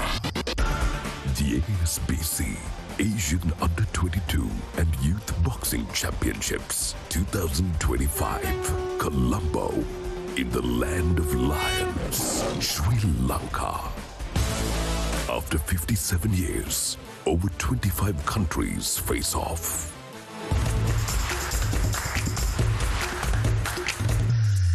The ASBC Asian Under-22 and Youth Boxing Championships 2025, Colombo. From May 12th to 23rd at Sukatadasa Indo Stadium, Colombo. Live on PEO Sport 1 on PEO TV. Boxing had to come a long way before savants like Ali and Floyd could dazzle us in the ring. The recesses of violence reach far back into our evolutionary journey, but the earliest evidence of a sport dates back to 6th millennium BCE in what is now known as Ethiopia. The earliest physical evidence of boxing belongs to the ancient civilization of Sumeria, nearly 5,000 years ago. We do not know how popular it was at that point, but by the 3rd millennium BCE, fist-fighting competitions were taking place in Sumerian and Egyptian cities. Tablets dated around 3000 BCE, found in the Sumerian city of Kufaja, showcase boxing talents, as well as offering more details. Similarly, artworks showcasing the sport have been found in Mesopotamian states of Assyria and Babylon, as well as parts of the Hittite Empire. Other ancient civilizations like India and China were not far off. Rig Veda 1500 to 1000 BCE and Ramayana 700 to 400 BCE refer to various types of boxing, like the Mustiyada, which translates directly to fist combat. In the case of the Egyptians, it is believed that they learned the art from neighboring Nubians after multiple invasions and then introduced it to the Mediterranean. A 1350 BCE sculpture from the Egyptian city of Thebes shows boxers engaged in the sport as the pharaoh watches on. The sport gained popularity around the world due to its overlap with military training. And with military regimens, rule sets started to emerge. A carved vase from Crete shows 2 fighters wearing gloves. Over the next few centuries, the Greeks would add a few more rules, bringing the art of fisticuffs closer to the opera of violence we enjoy today. A Greek story goes that Theseus invented a form of boxing where 2 contestants sat face to face and beat each other to death with their fists. Pygmachia, or fist fighting, was introduced in the Olympics in 688 BCE and quickly became a popular pastime for the people. The men trained on korikos, or punching bags with leather straps, called himantes, on their hands. Gloves and wrappings were needed to compete, but one thing wasn't: clothes. The Greeks fought naked. Women were not allowed to watch the sport, and that had little to do with nudity and more with the violent nature of the sport. And it was particularly violent. Not only were there no protective accessories, there were no weight classes either. A well-placed blow from a heavy fighter could potentially prove fatal. In the Iliad, Homer presents the tale of a bout. Similarly, the sport of pancration in the Olympics was a combination of boxing and wrestling. The Greeks believed that Heracles dominated the Nemean lion using the moveset, and Theseus used it to overpower Cercyon of Eleusis. The Romans took a lot of their cultural cues from the Greeks, including their gods, so it isn't surprising that they took their gods' pastimes as well. Pugilism became a popular spectacle at Roman amphitheaters. To raise the stakes, they added spikes to their leather gloves, and eventually, weapons were introduced. A similar sport to gladiatorial combat was Kalaripayut in India. A 3,000-year-old martial art, it was noted for its importance in battle training. Other martial arts, like the Shaolin Kung Fu, also gained notoriety in China. While these were all contact sports with combat as their key pillar, they did not resemble the sport of boxing as we know it today. What's interesting to note is that fistfighting fell out of spotlight for several centuries.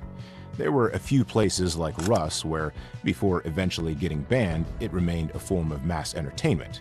However, most fistfighting contests around the world were more akin to bar fights than public spectacles. So, we jump forward in time to 16th century Britain. Bare-knuckle boxing contests were making the rounds, but these were devoid of rules and chaotic to the point of including fencing and cudgeling contests. No weight limits, no referee, and no rules. Poking, groin strikes, headbutts, chokes, and throws were all valid moves because nothing was invalid. It was around this time that the term boxing made its way into popular vernacular. In 1681, the Duke of Albemarle scheduled the first recorded bout of boxing between his butler and his butcher. To nobody's surprise, the butcher emerged victorious. Unlike the ancient Greeks, British women were no strangers to boxing. The first female fight, advertised in print, dates back to 1722. James Figg became the first English bare-knuckle or boxing champion in 1719. The same year, he opened an amphitheater capable of seating 1,000 people. In 1727, the Prime Minister of Great Britain, Robert Walpole, Poet Laureate Colley Cibber, and satirist Jonathan Swift watched him defeat his greatest rival, Edward Ned Sutton, in Ned's sold-out amphitheater. After Figg's death, the mantle of the sport fell on the head of Jack Broughton. In 1743, he opened an amphitheater on Oxford Road and introduced boxing's first ever rule set, known as Broughton Rules. The idea was to protect fighters and avoid unnecessary deaths in the ring. Grabbing below the waist and hitting a downed opponent were both prohibited. For the bout to continue, the fallen man had to get back to his feet within 30 seconds, at which point the round would instantly be declared over, offering him an additional breather. Prize fighting became a common pastime of the people, and was even taken by people to settle disputes. For instance, in 1790, two ladies who claimed the affection of the same man went toe-to-toe to resolve the matter. As time went on, more rule sets were drafted, and sanctioning bodies came into play. In 1838, the British Pugilist Protective Association initiated the London Prize Ring Rules, but they were not enough. In 1867, the Marquess of Queensberry Rules laid the groundwork for modern boxing rules. Rounds were 3 minutes each, with a 1-minute rest in between. Contestants had to wear padded gloves. Wrestling was forbidden, and downed fighters had to get up against a 10-second or be declared knocked out. Weight divisions were also introduced during this era. Many of the underground enthusiasts of the sport sneered at the new rules, calling them unmanly, but it helped open boxing up to a whole new audience. In the 19th century, boxing also started becoming popular across the pond, as British champions toured the U.S. to fight American fighters. Despite the revised and much sophisticated Queensberry rules, boxing was considered harmful in most of the U.S. and the U.K., and was therefore banned. Consider an 1882 bare-knuckle contest, R vs. Coney, in which one of the contestants was charged with assault, despite mutual consent and agreement between the two parties. The same year, Irish-born American boxer John L. Sullivan claimed the World Heavyweight Championship. Sullivan was instrumental in making professionals comply with the Queensberry rules, making it easier for the sport to gain legitimacy. The sport continued to grow despite regulatory setbacks, especially because the people perception would turn champions into heroes and modern gladiators. It also became a training tool in the First World War, leaving a huge impression in the minds of many people. Up until that point, boxing champions were just the stuff of consensus. There was no governing body to make sense of these things. But the foundation of the U.S. National Boxing Association after the First World War brought consistency to the sport. The establishment of the New York State Athletic Commission was also instrumental in bringing boxing to the masses in a legitimate manner. By the early 20th century, boxing had carved out a unique space, especially for immigrants in the U.S. Anyone could train hard and go from rags to riches in a few years. It was also seen as a viable alternative to crime. Why not channel violence in a positive manner? But boxing was not devoid of racial biases that plagued the American society back in the day. For instance, Jack Dempsey refused to fight African-American Harry Willis, and Jack Johnson was publicly derided, to the point that he left the country. But African Americans would continue to shine in the ring with fighters like Joe Louis, Sugar Ray Robinson, and Sonny Liston, leaving indelible marks on the sport's history. Lewis's 25 consecutive title defenses still hold the record for the longest single reign in boxing history. Sugar Ray Robinson is widely regarded as the greatest boxer to ever live, and his 6 fights with Jake LaMotta have been fictionalized in Scorsese's Raging Bull. Sonny Liston was the scariest man to ever step foot in the ring. That is, until a young trash-talking kid made him quit in the 7th. Rocky Marciano, Henry Armstrong, Willie Pep, Harry Greb, Ezzard Charles, Archie Moore. There are far too many iconic names that reigned supreme during this era. In 1962, the National Boxing Association was eventually upgraded to the World Boxing Association, or WBA. The very next year, the World Boxing Council, or WBC, brought together representatives from 11 different countries to create a unified governing body. Thus began the two-belt era. This was the time of one of the biggest names in the sport to shine, Muhammad Ali. So many iconic moments, the 2 Liston fights, the trilogy with Frazier, the trilogy with Norton, and the rumble in the jungle against Foreman. Ali's brash mannerism would open the door for boxers to receive more public interest than ever before. Phenoms like Tyson, Holyfield, De La Hoya, Salvador Sanchez, Chavez, Lennox Lewis, Floyd, and Pacquiao, among countless others, followed. With the introduction of IBF in the 80s, the 3-belt era provided the 4 kings to shine on the highest stages on the world. In time, the WBA split up to give rise to the WBO. So now we live in the 4-belt era of boxing. For a moment, the regulatory and promotional disputes sent the sport in a downward spiral. Promotions like HBO Boxing and Showtime Boxing closed their doors after years of successful business. But the sport of pugilism is a little bit like an opponent that just won't stay down. Today, it is a truly global sport, with fighters from different parts of the world proudly representing their countries. And the arrival of new faces like Turki Ali Sheikh in the promotional world tells us that the future of boxing may just be in safe hands. PEO Sports, Creedavo Venezuela.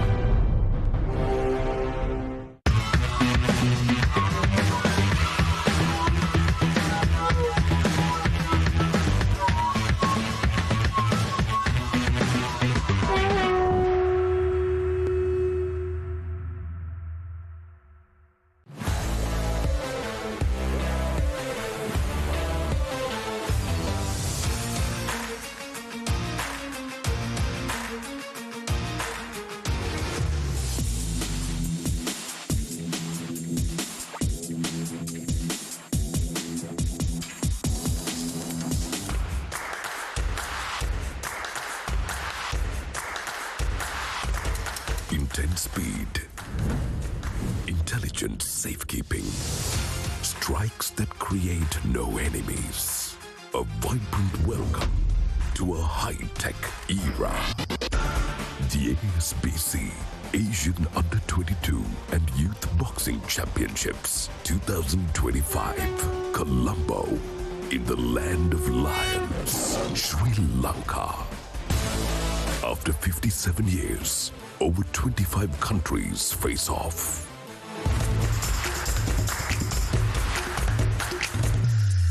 The ASBC Asian Under-22 and Youth Boxing Championships 2025, Colombo. From May 12th to 23rd at Sukatadasa Indo Stadium, Colombo. Live on PEO Sport 1 on PEO TV. Rewind කරන option එක සමගින් I බලාගන්න PEO TV, the best on demand entertainment. අප මෙතෙක් අසා ඇති සිංහබාහු කතාවට සිනමාරූපී නව අර්ථකථනයක්. සිංහබාහු. ඔබ දැනටමත් SLT මොබිටෙල් ෆයිබර් බ්‍රෝඩ්බෑන්ඩ් පාරිභෝගිකයෙක්ද? PEO TV නව සම්බන්ධතාවයක් ලබාගෙන මාස 6ක් පුරාවට නොමිලේ TV බලන්න ළඟම ඇති SLT මොබිටෙල් ශාඛාව වෙත පැමිණෙන්න.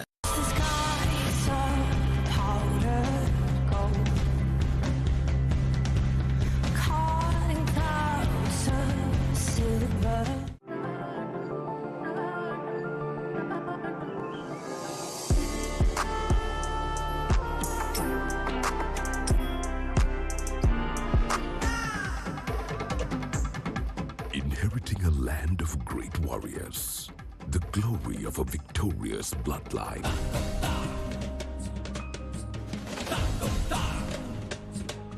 Empowered with intelligence and strength.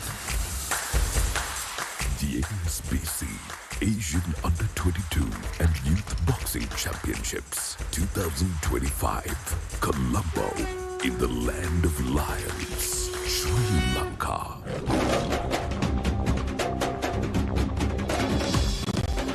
After 57 years, over 25 countries face off.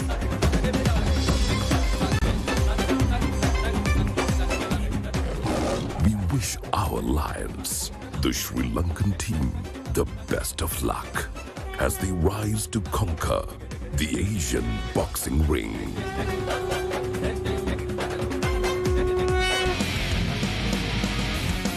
The ASBC Asian Under-22 and Youth Boxing Championships 2025, Colombo. From May 12th to 23rd at Sukatadasa Indo Stadium, Colombo.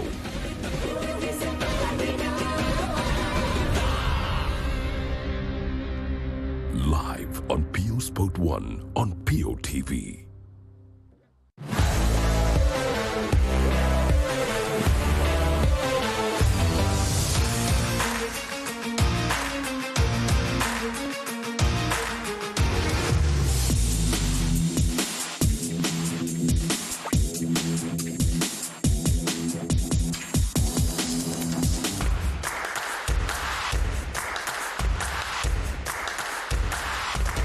Intense speed, intelligent safekeeping, strikes that create no enemies. A vibrant welcome to a high-tech era. The ASBC Asian Under-22 and Youth Boxing Championships 2025, Colombo, in the land of lions, Sri Lanka. After 57 years, over 25 countries face off.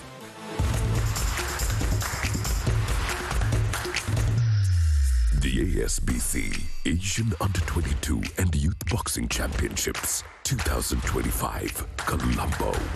From May 12th to 23rd at Sukatadasa Indo Stadium, Colombo. Live on PEO Sport 1 on PEO TV.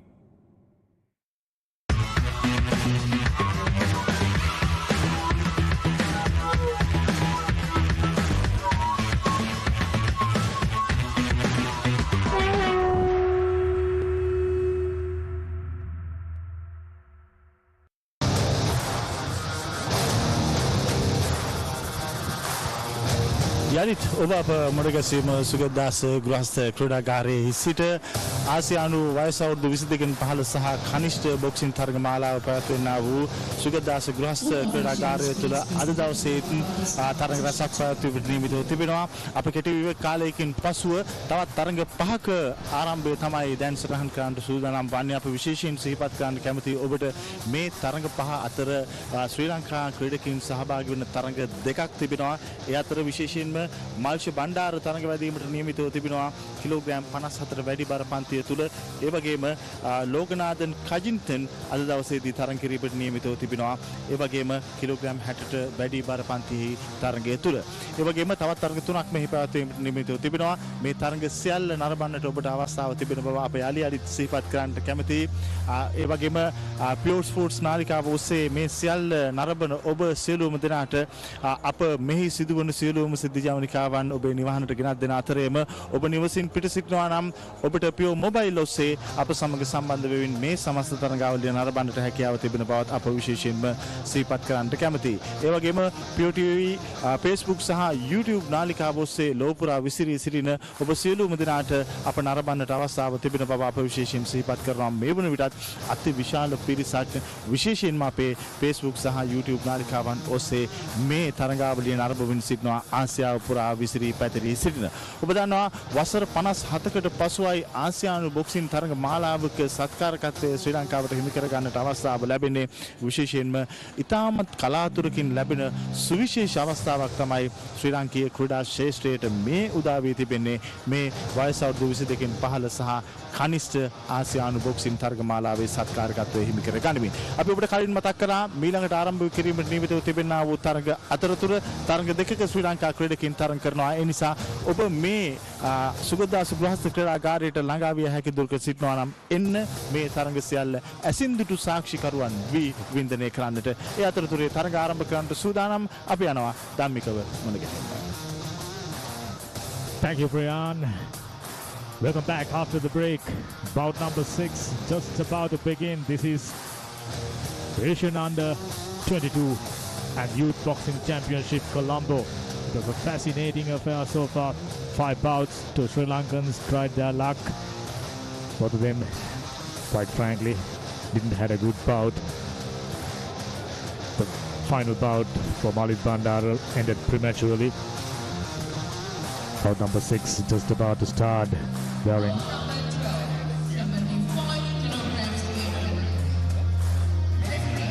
Romania, Judge 1, Turkey, Judge 2, Kyrgyzstan, Judge 3, Kazakhstan, Judge 4, Slovakia, Judge 5, Nepal. Welcome back, ladies and gentlemen, resuming boxing live from the Sugata Indoor Stadium. The next bout for the day, fighting from the red corner, representing the host, Sri Lanka, YM Hussein.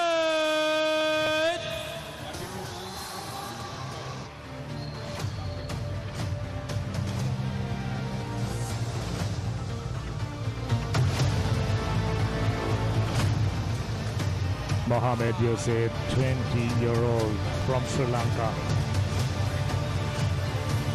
Ready to take up the challenge, this time a Saudi boxer. Fighting from the blue corner, representing the Kingdom of Saudi Arabia, Al-Muwallad Naeem.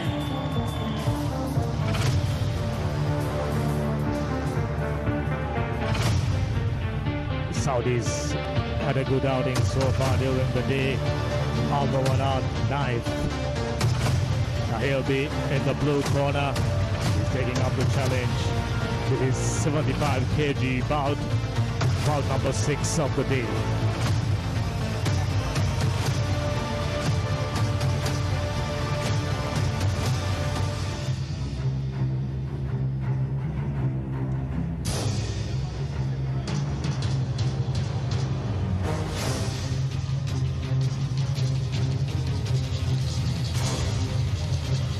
This is the bout number 12, 45 kilogram that representing Yasmin Mohammad Hussain in Sri Lanka. Representing Almuwalan Naif from Colombo, Saudi Arabia.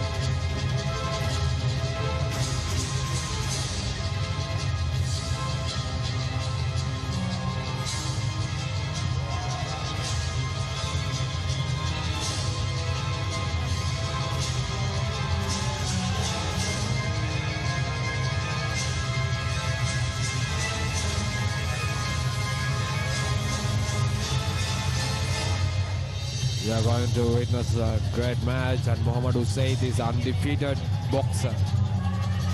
And he fought nationals and he won. We are going to witness exciting and thrilling match now.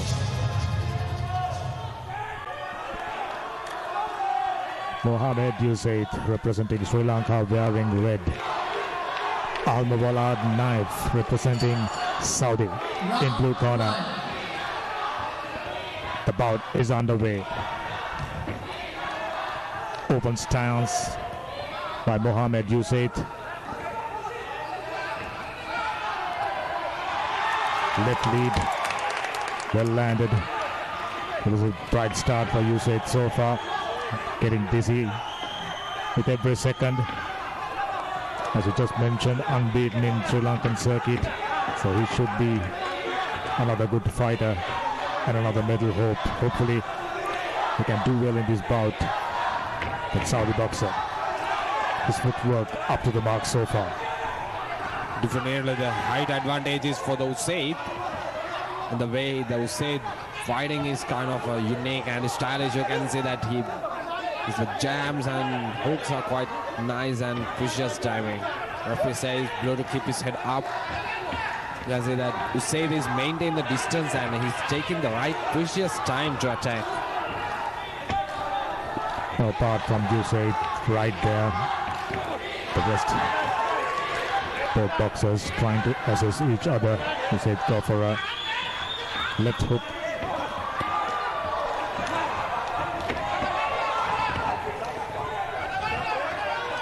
Southpaw boxer, always interesting, providing that different angle. Oh, it looks like Naif seems to have realized providing room for Hussain in front wasn't a good idea, so he latches onto him every given time. You can see that Hussain is taking the lead always and he's taking the precious time. You can see that the way he throws jams and straight punches are quite clean. The flawless timing that he has. What a wonderful boxer those Hussain is, huh? Oh, that's a hard-hitting left-hand hook from blue to red.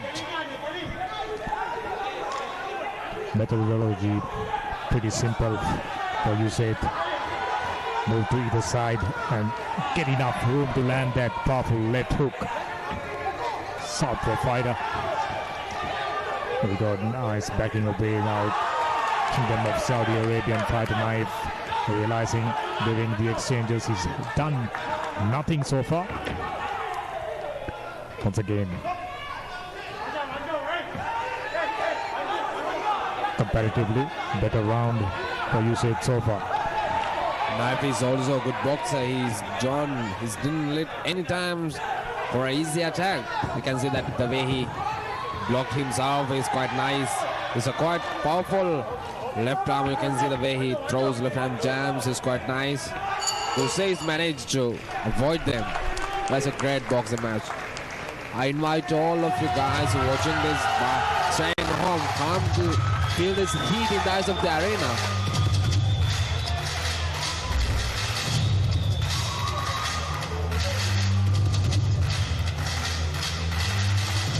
Sri Lankan in action, and he's had the better round. If you are around Colombo, this is the place to be.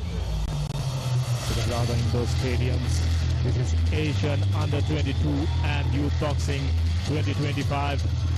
International boxing arriving the island after the extended hiatus of 57 years.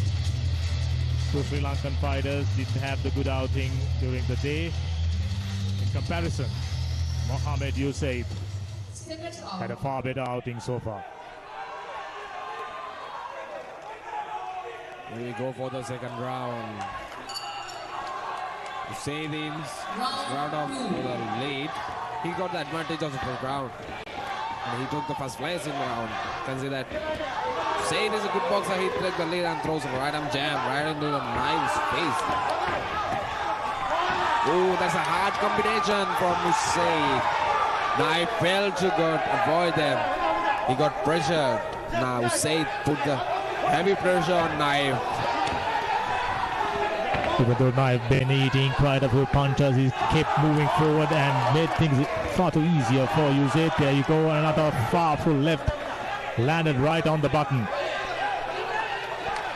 Hussain is a devastating fighter.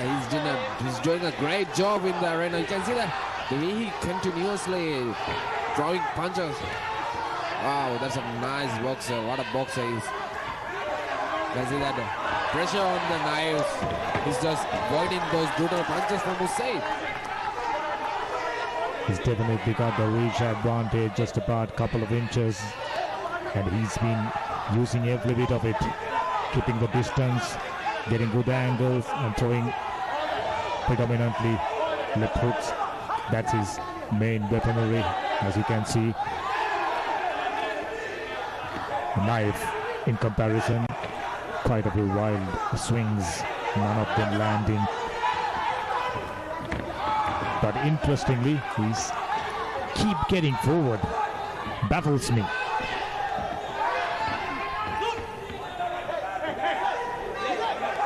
I have to say his Knife should keep his head up.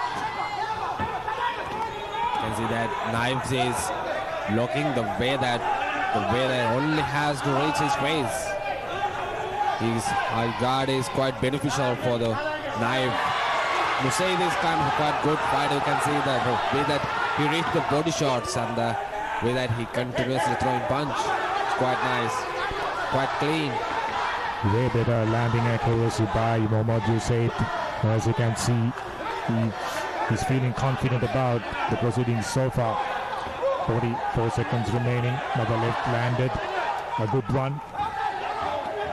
Taking a good measure of the movements of Knife. Knife trying to reach upstairs, didn't work.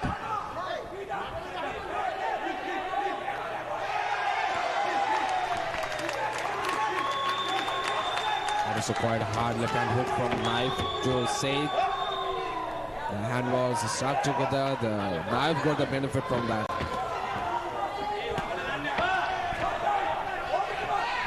Very clever boxer, Hussain. He knows how to seize the moment when his opponent taking his guard down, approaching relentlessly. He's been getting that left hook. Another one landed right at the end of the second round.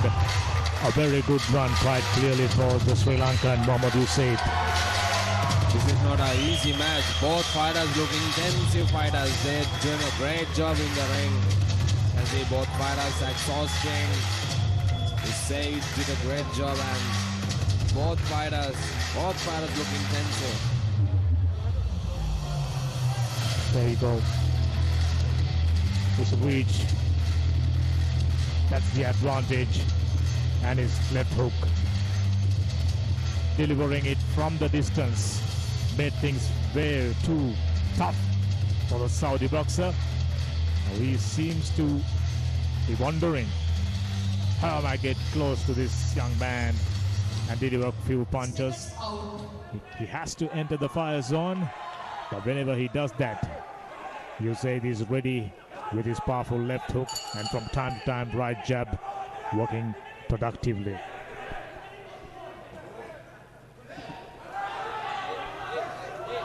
Round 3. Here we go for the round 3. Hussain take the lead.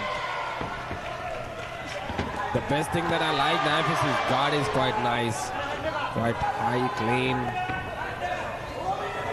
Hussain is judging the distance between fighters and he's searching for the precious time and place to throw a brutal attack right into the opponent's face. I like the fact Hussain staying calm, composed, just like that, getting a clear vision. Very, very important when it comes to boxing. Your mind and body must work in coordination. The experts call it the body chess. Okay, so taking a little bit of a breather now after swinging relentlessly for a longer period. Usaid seems to have, ending his tank. Oh, couple of powerful left. That is a nice combination from Usaid to Naif. Usaid did a great job there. He throws non-stoppable combinations. That has a flawless technique inside of that combination. The combination has failed to manage by Naif. Usaid growing in confidence as every minute passed by. Move to the side, and he prefers to move that left press and get his powerful left jab landing just like that. Nice uppercut landed there for the Sri Lankan Mohammad Usaid. As you said, Dhammika, you're right. Usaid is kind of confident fighter in this ring. Another uppercut landed. He's been varying his punches now. That's what you can do in a game of boxing. You saw previous bout, Sri Lankan had no answers, absolutely. Even though he's trying to be a little more enterprising, Knife, Usaid not giving him an inch. Knife is also trying to reach him. That was unfair. The referee says the Knife gone, just not paying it, just throws a punch. Knife is kind of aggressive fighter. Usaid is a calm, confident fighter. You can see the difference between them. The way that Usaid fight, his bounce and the rhythm of his boxing is quite clean, quite perfect. I would call him a very efficient puncher. Knows his strengths and weaknesses. Left hook, that's his main weapon, and it's been working very, very productively for him. Knife on that occasion tried to seize the moment. He saw that Knife is taking a little bit of a breather, immediately trying to pounce on, but Usaid had the presence of mind to counter that. All in all, Usaid should be in front, but boxing, refereeing, judging beyond our comprehension.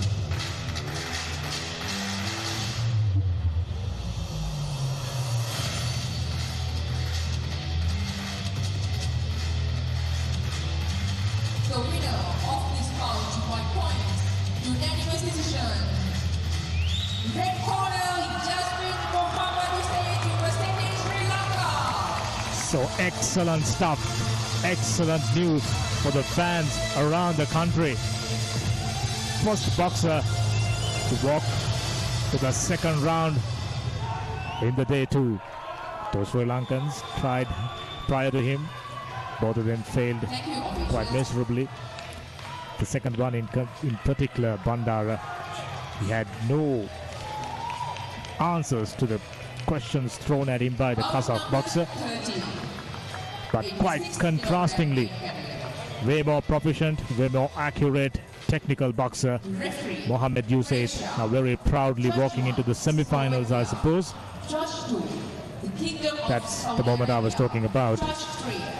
Usaid had the presence of mind to recover the moment and coming back into the game really strong and winning the bout quite convincingly.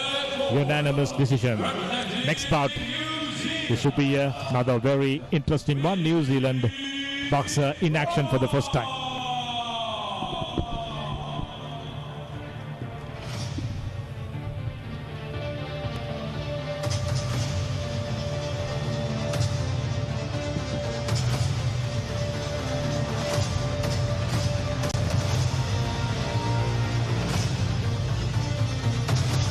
This bout is going to be quite special. It's under 86 kilograms.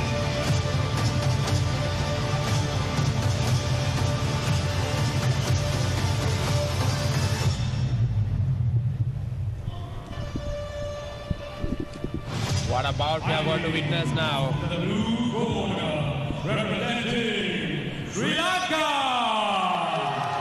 Our world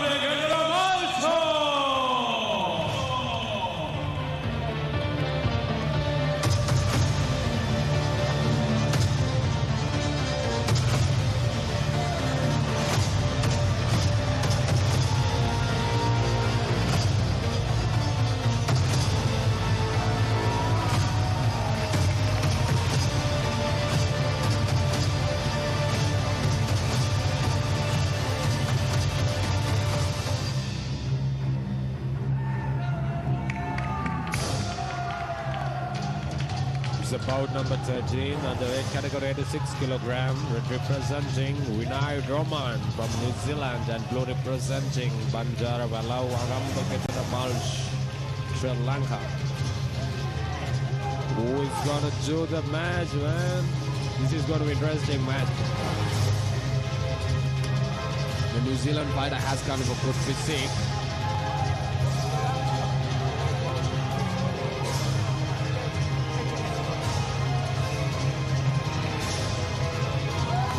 You can immediately see the size difference between the two fighters.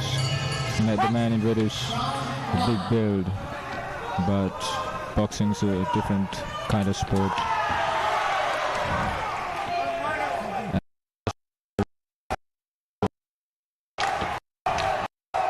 You see red using his reach and trying to keep the Sri Lankan behind his jab.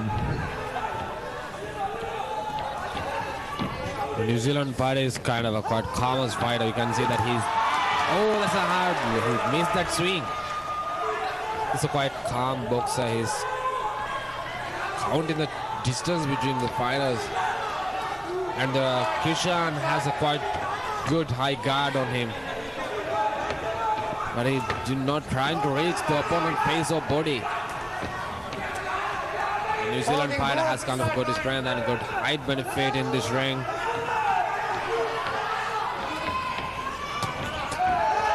That's a nice left hand, nice body shot from Roman to Keshan.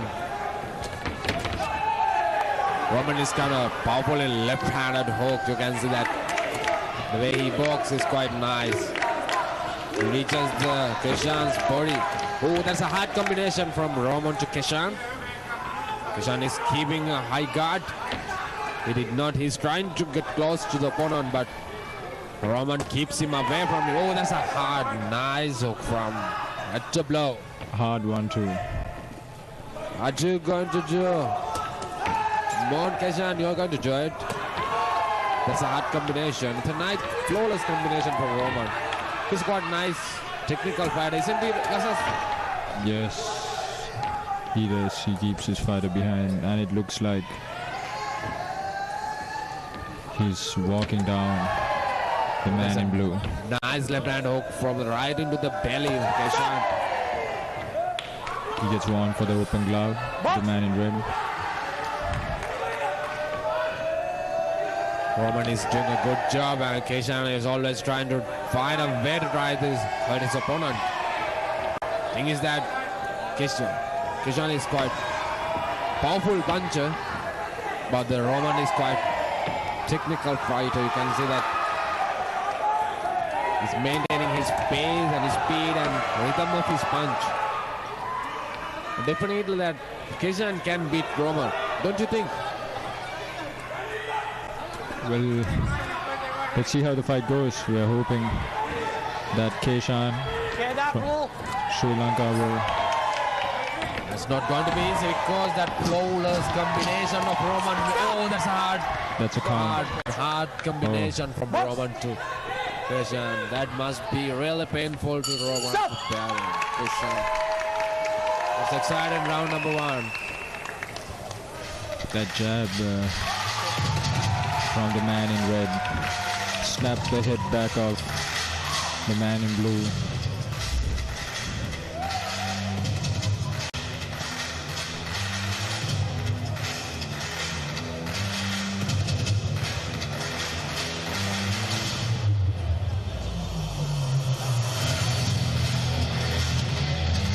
As you can see, the man in red is keeping his opponent behind. You can see that Keshan's power is in their hand. He's always giving high guard because of to avoid those combination from Roman. And it's quite nice round. And both fighters look really good. Seconds out, please. Seconds out. Please. We go for the second round. And it's the second round. And once again, the longer and taller man in red is keeping his opponent behind his reach. The big man box is keeping his guard jab and in the right hand punch. See, he's not giving any force to the front. The thing is wrong is playing talented and weak, then he's always just rip by front hook. 1,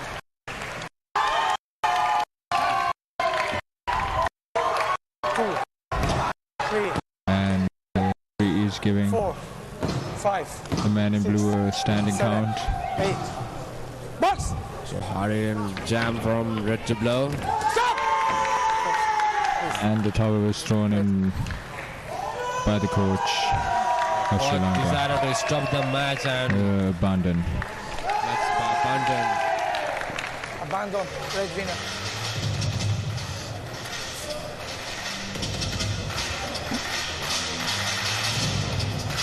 I think it seemed to be like the challenge in front of him was too much to handle, and noticed by the coaches and themselves, they decided to stop the fight for the safety of the boxer. Red was keeping his opponent behind the jab, behind his punches, and there we go. The win goes to the man in red from New Zealand, Roman.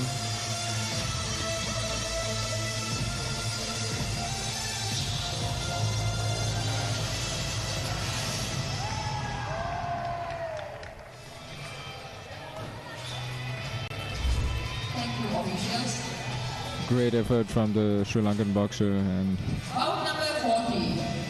it's experience. I see that Roman's techniques and combination is quite nice and clean. That is why that Kishan is unable to manage them. Kishan tried really well actually. The thing is, Roman is a quite talented boxer.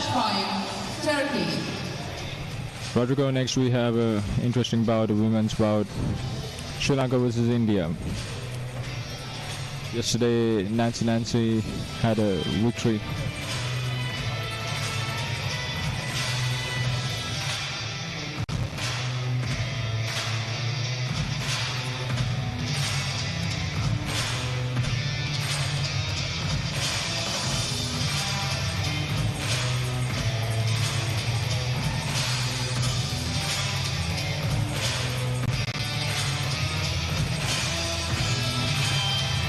This will be the last competitor from Sri Lanka for the day. And it's a ladies' bout. It's a women's bout. For the evening, fighting from the red corner, representing India, Nancy.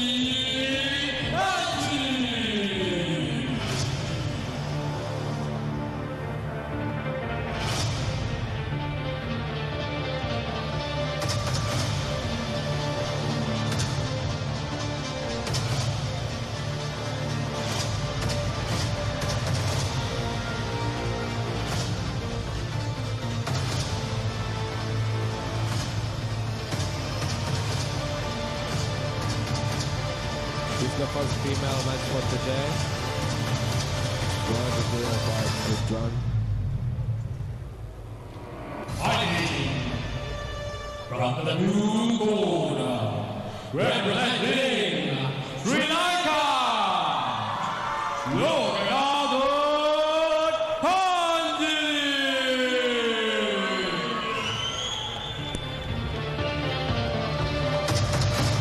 And here she comes.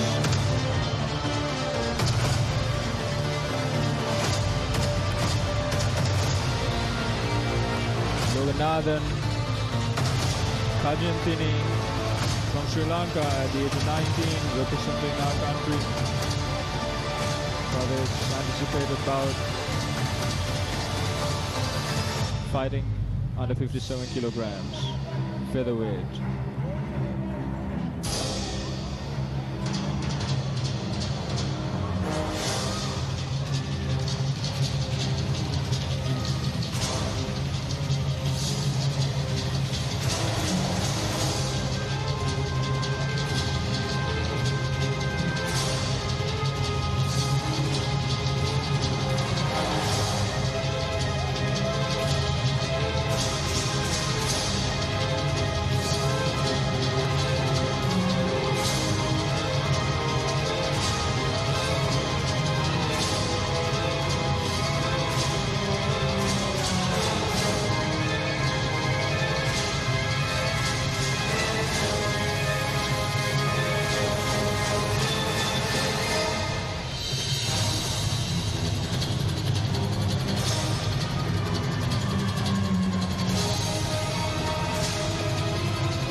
We are going to witness a female spread. It's going to be the start of the first round on the 57 weight category. Representing Sri Lanka and Blue representing India.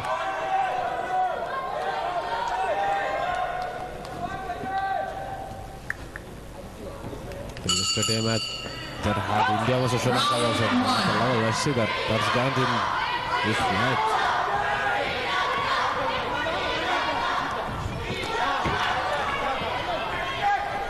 Blue take the leads. She throws a nice jam. It fails to reach the opponent. Left hand jam and then a straight punch from right into the left face. Blue is scoring. Blue's taking the lead.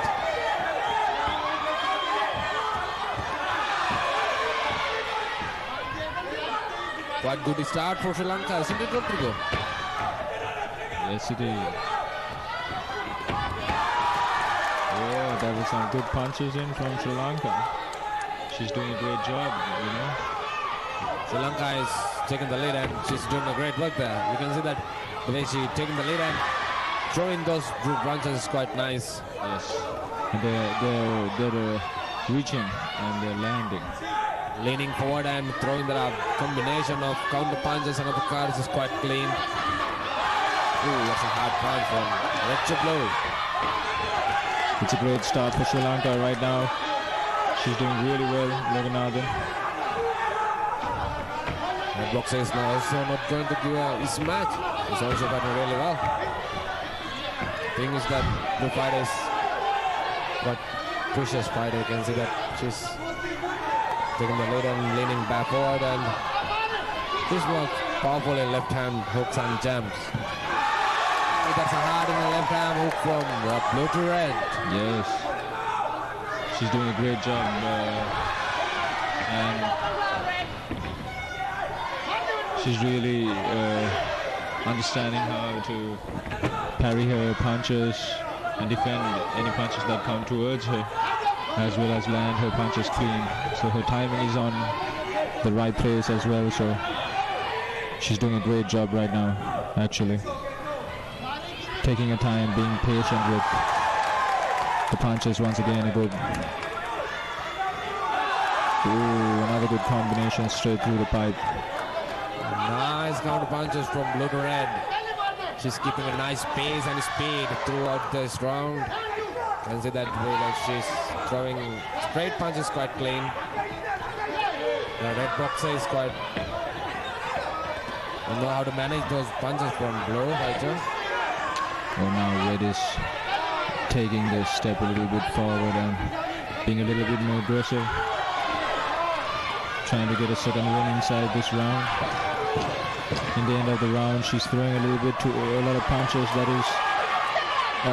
no, that's a count.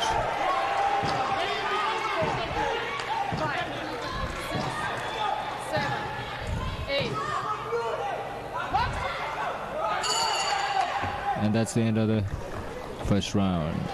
Started strong, Sri Lanka, but unfortunately ended with a count on her side. The boxer throws some flawless punches, huh? Some kind of non-stop fired up jams and uppercuts, but...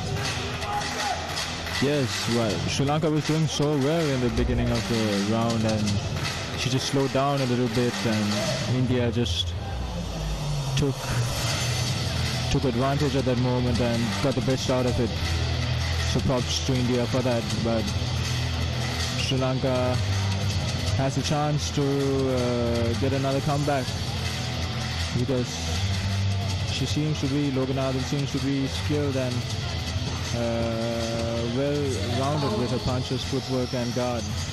She just needs to increase her work rate and do not let India overwhelm her with so many combinations. Come on, Sri Lanka.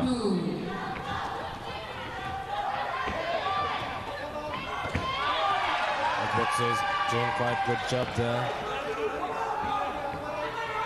He's throwing nice straight punches, but Blue managed to reach them. But thing is that, oh, that's a hard straight punch from right to blow. It is quite a nice little combination. She's throwing jams and quite straight punches. The fighter has kind of nice rhythm in her body.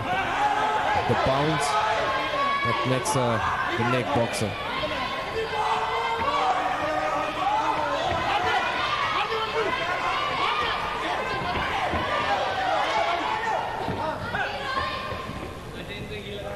Both fighters throwing jams and punches. It's a right hand hook from the blow. Was backhand landed and referee says that no close for the backhand. Both fighters look kind of exhausted this moment, just throwing punches, not judging the distance between the opponent and the fighter.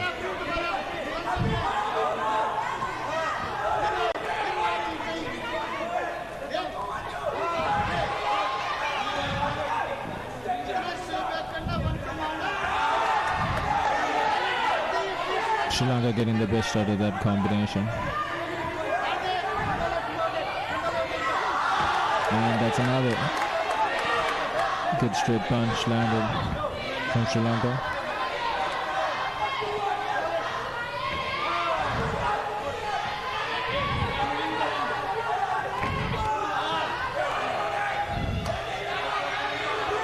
Both boxers doing a great job there.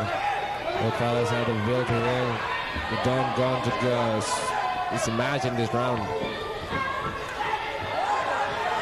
Indian boxer is leaning forward and she's taking the lead. In this ring, I think blue fighter is quite powerful as us.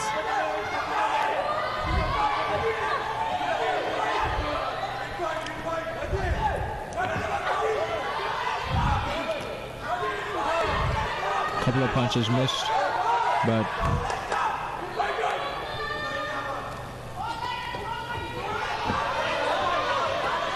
Red got the best out of that combination right now, and again she catches Sri Lanka, and oh no, that's another standing count. There's a combination from red to blue. There's another count and matches for the red. Yes. It's the end of the second round. Once again at the end of the round, she receives a count, Sri Lanka. Slowing down and India getting the best out of that moment once again.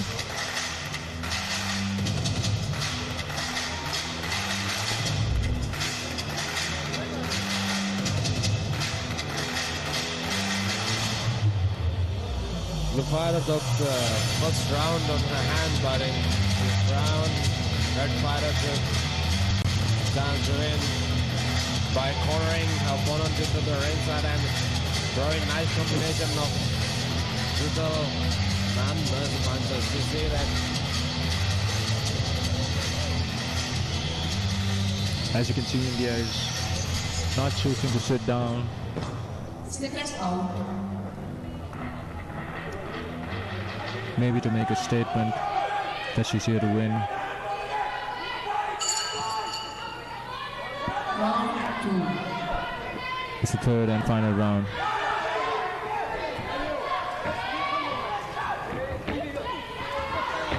It's a good hook right hand from Sri Lanka that landed. Sri Lanka fighter has kind of good hooks and jams in her artillery.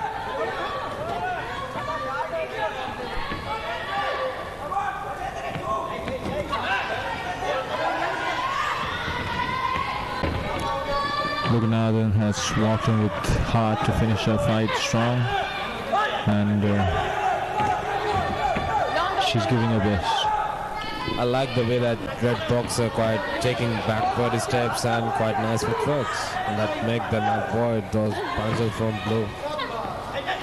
Blue fighter is not showing much kind of quite transition through this ring match. The red boxer are showing some nice transitions along the way.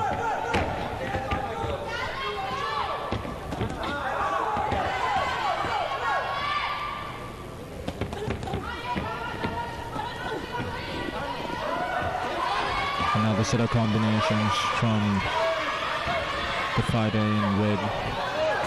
And that's another count from red to blue. And this does not seem promising for the Sri Lankan fighter, and the fight is over. The referee stops the fight and the victory goes to Sri Lanka, TKO. It's kind of not good for the Sri Lankan fighters, huh? Yesterday the Sri Lankan fighters fought very well.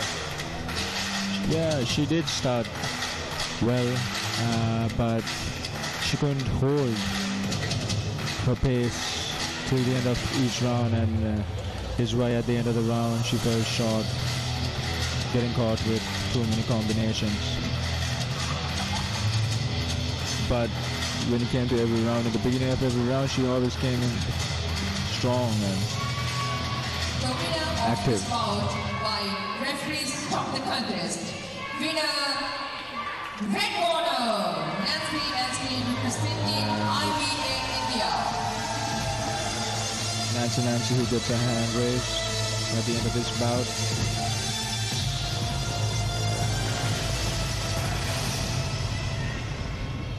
Great work for the boxer in blue for representing our country. I thought it was a bright start for Pajitini from Sri Lanka, but midway through he lost the plot. Indian fighter had reached advantage, delivering combination time and time again. Pretty much dominated the second round and third round. It was an early stoppage. But he decided enough is enough. Two final bouts of the day is upon us. What's your take, Yasas? Yes, and there are two women's bouts. Next is under 60 kilograms. India versus Kazakhstan. It's going to be an interesting bout, Dhamika. Whenever a Kazakh boxer is involved, that was the case right throughout the tournament. Shivani, it will be a challenge, I have no doubt. But I'm expecting a 50-50 competition from both the fighters. Previous game for India was one-sided. This will definitely be a number one. Fighting from the blue corner, representing Kazakhstan, Uzbek Ayar.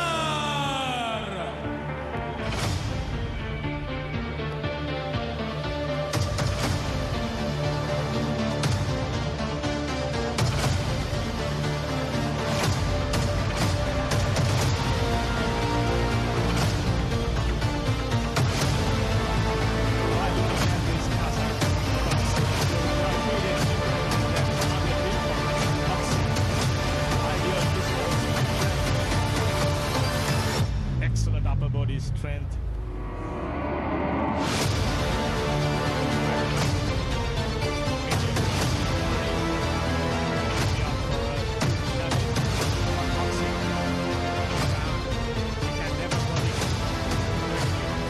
Indians, very strong contingents in the global boxing scene. We are hoping for a close bout.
bout number 9 of day 3.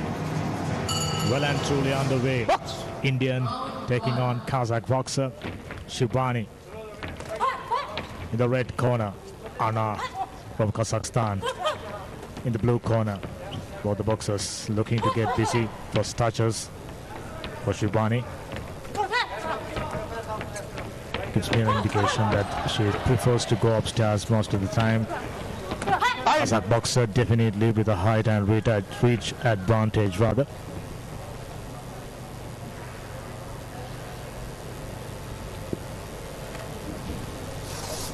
The headgear was not properly buckled up. Momentarily hold to the first round. Shibani from India.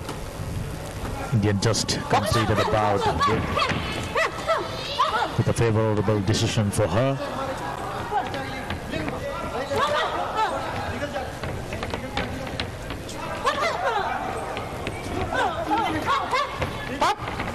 Great combination from the woman in blue. Living up to her style, pressure fighter, stepping forward. Great footwork. And at the same time, looks like she prefers to go upstairs instead of working the body out with the height advantage, getting the blows over the top. We saw that previous combination. Just like that, touches and moves forward. It's pressure from these Kazakhs. Full pressure, and if you give them any room to give them space to walk forward, it's hard to get out of it. Good left landed for Anna during the previous exchanges. Shibani failing to get her work rate up. Great 1-2 and great straight punches from the from the girl in blue from Kazakhstan. Anna. She's really landing that jab and she's really landing that straight 1-2. Good right landed for Shibani. Tries to go over the top. Anna, she's the one pressing the issue on the front foot, just like that, constantly moving forward. She just has great timing, you know, every time Shibani throws a punch, she times it with the punch and she shoots her own straight punch through the pipe. So she's got her counters and her offense also in the right place. Anna from Kazakhstan. With no opponent pressing forward just like that, you need good counters. A good one landed for Shibani. Another one. Then came Anna with that powerful right. That one to the side of the head. Wasn't counted.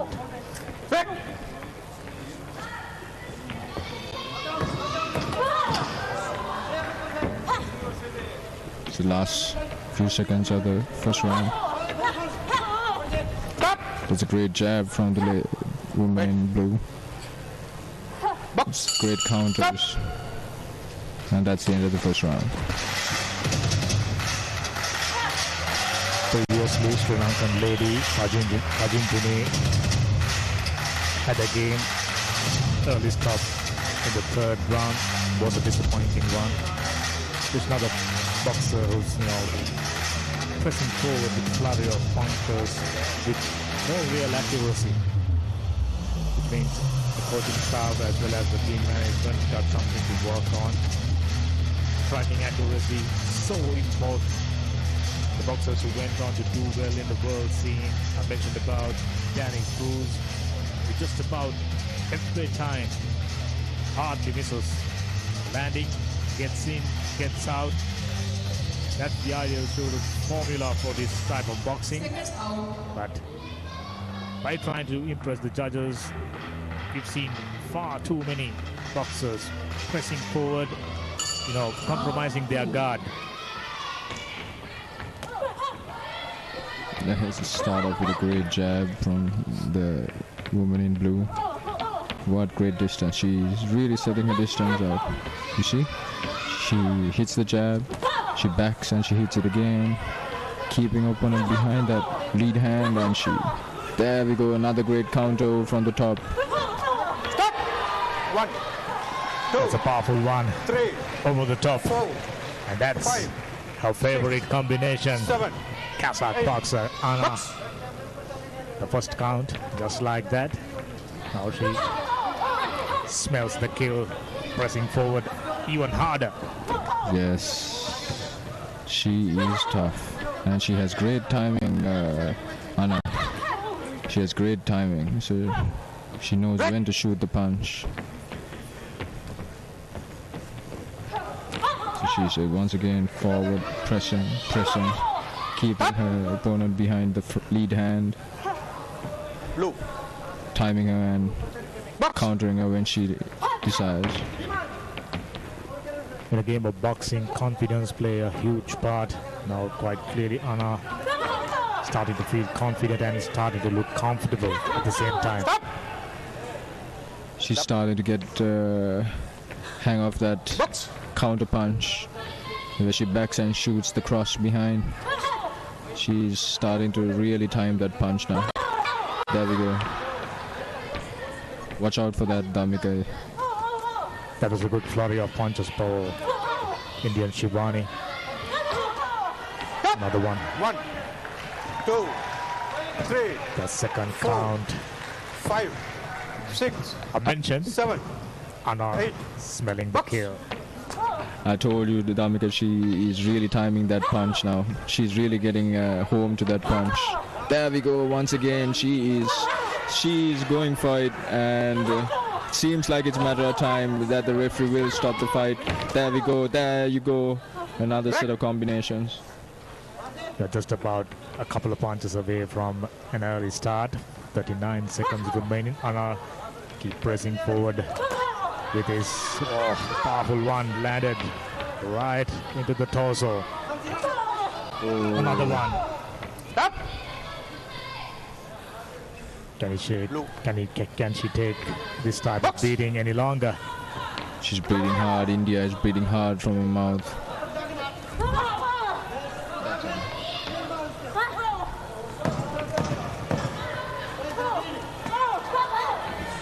Another one to the body, a powerful one. Mixing up punches now, working the body. Oh, that was an excellent round. Wow, Damika, actually this Anna from Kazakhstan, she is boxing so well right now.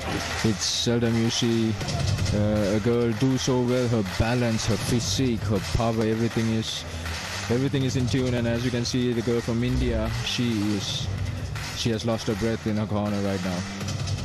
There you go. One after the other. What a punch. Supposed to go upstairs once more. And another swing, and from time to time we are starting to see a bit of a counter here and there, but nothing convincing, nothing productive. This is Asian Under-22 Youth Boxing Championship Colombo 2025. Last pictures available to you on PEO Sports, SLT Mobitel, PEO TV channel 150, and on HD format, channel number 313. And it's the beginning of the third round. And Anna starts and sets her pace with the jab. Oh, sneaking in that body shot as Red tries to shoot a combination. After the completion of previous round, I'm starting to wonder what sort of advices are coming from the coach and the second. Anna is just so talented, and best of it all, she's a switch hitter. She switches from southpaw to orthodox, so it's very rare you see. And there she is at southpaw now. The advice probably to get your work rate up, one landed to the body. And just a moment ago, she had a flurry of punches and landed just about a couple.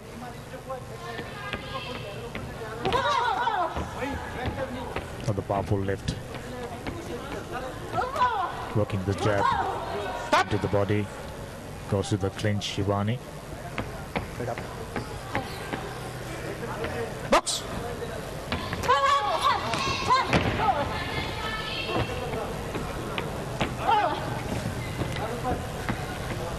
circling around. That's how she gets the right angle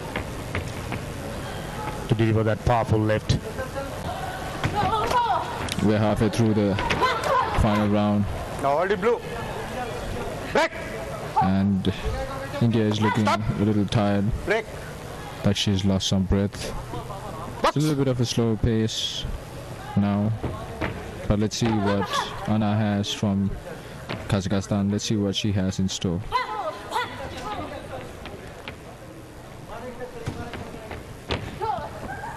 Comparatively better round for Shivani. Just as I mentioned,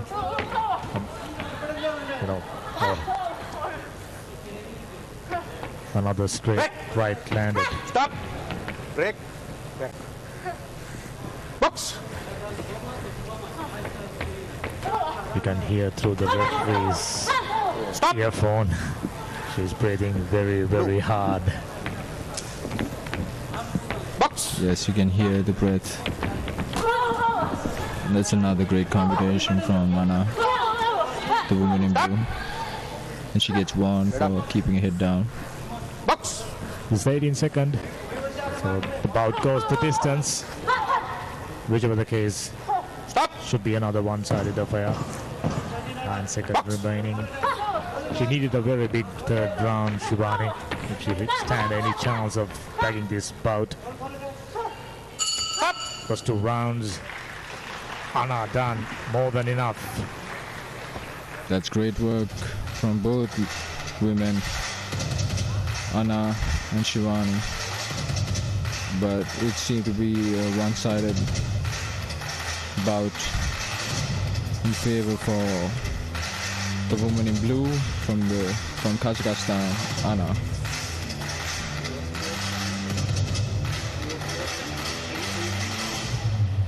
We go to the scorecards.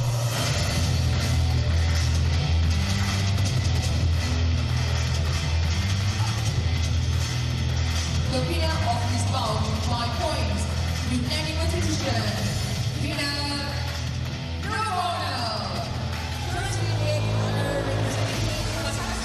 And Anna Tursunbek from Kazakhstan gets the win on unanimous decision, 5-0. Kazakh young lady, Anna, definitely a contender. It will be interesting to see what sort of a challenge throwing at them in the coming rounds. We've seen quite a few stoppages, Sri Lankan failing to go the distance against the New Zealander. But this bout, initially we thought just maybe Shivani haven't got the goods. But I thought by completing the round, staying up right against a very strong puncher like Anna, must be a nice feeling. Gives yourself a great deal of confidence. Representing Kazakhstan, Alve Ulana.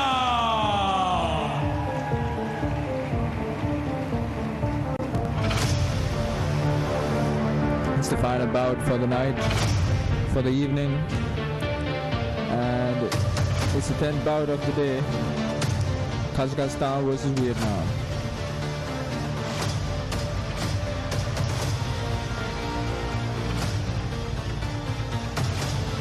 Kazakh boxer wearing red this time, Oldana Taubert. She's looking like she's in great shape. Absolutely, I was about to say that you taken that one out of my mouth.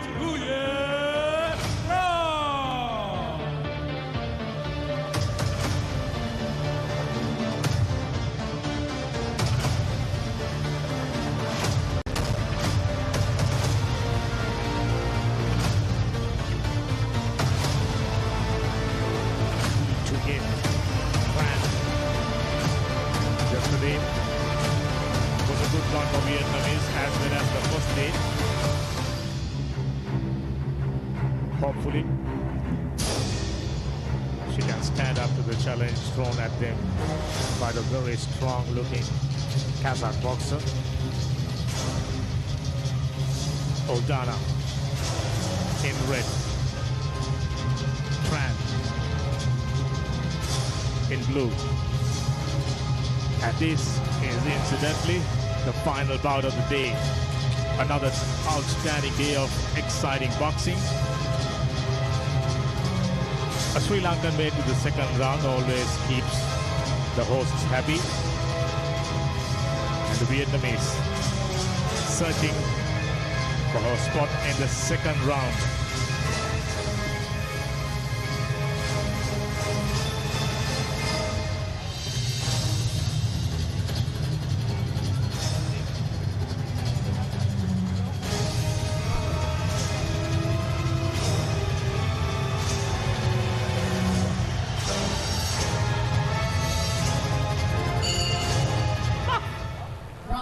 And here we go, the beginning of the first round. Kazakhstan versus Vietnam, under 66 kilograms. Just like a teammate did a moment ago.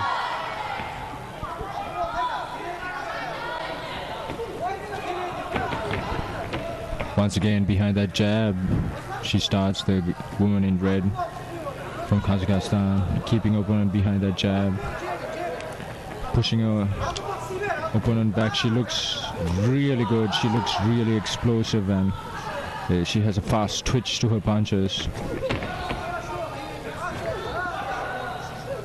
Even exchanges during the first round, though Oldana pressing ahead just like her teammate did just a moment ago. Good one landed for the Vietnamese girl, Tran. She caught it. It was from Vietnamese girl wearing blue. Surprise, surprise.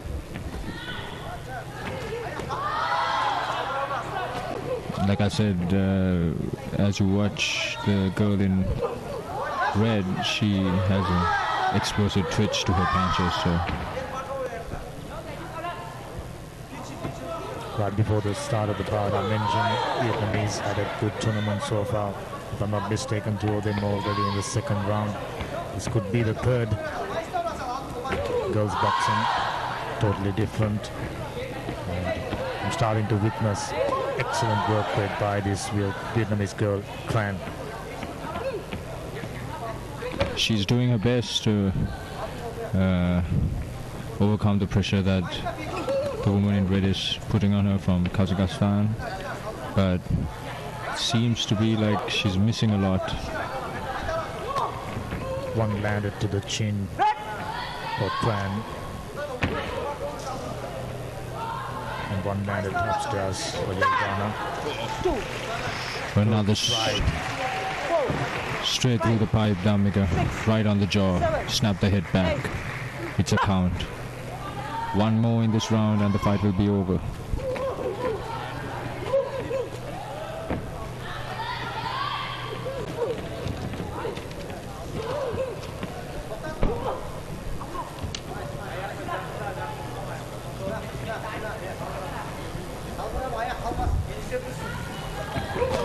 Now, both the fighters had a count, even exchanges, good first round.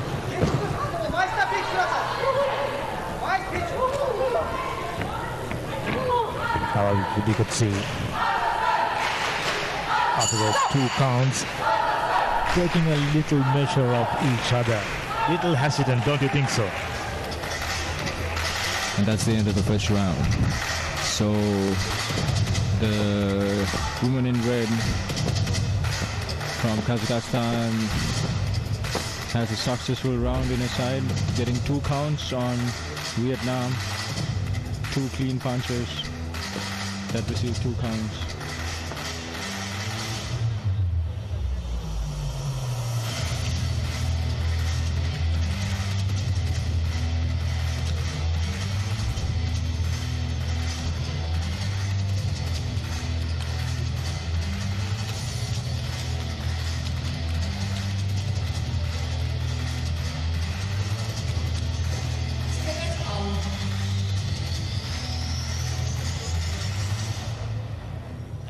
I always enjoy, close bouts, as we all, as boxing lovers, one-sided affairs never really, entertaining. But this is definitely living up to the expectation. Ildana, as usual, pressing ahead, and Tran trying to sneak through a few punches. One landed there quite clearly, right to the jaw. But just Red is just so strong, and she takes the punch so well. Vietnam starting strong this round. She does the same during the first round. Just as you mentioned, hardly flinched, taken that one. Really nicely. That's a straight punch right to the jaw once again, and it might be lost hope for a fight in Vietnam. Okay, she gives another chance. So that's the third count for Vietnam in this fight. And yes, that is the end of the bout, as it's 4 counts. 7, 8, box stop. Promising start, disappointing end, isn't it? The Kazakhstan's timing was on point, and from the beginning of the first 3 minutes, she knew what to do. I'm starting to wonder what the thought process takes inside once you're taken your opponent to a count and ending the same bout in the second round. That's a quite steep. That's actually such a hard thing to do, in amateur boxing with the gloves that you possess, because we have such big gloves. To be able to do that, it takes so much precision, so she's so skilled. Yet another very skillful boxer, Ildana. And the Watch out, she's coming. And the final event ended with a blast, with a knockout. So, what a great way to end the day. We had everything, just about everything right throughout the day. Abandoned games, early finishes, and in between, outstanding fights. As a boxer getting busy after that count. There you go. One after the other, combination after combination, winning it quite convincingly. So that's the end of the bout. We have Priyal Veerasinghe alongside the ring.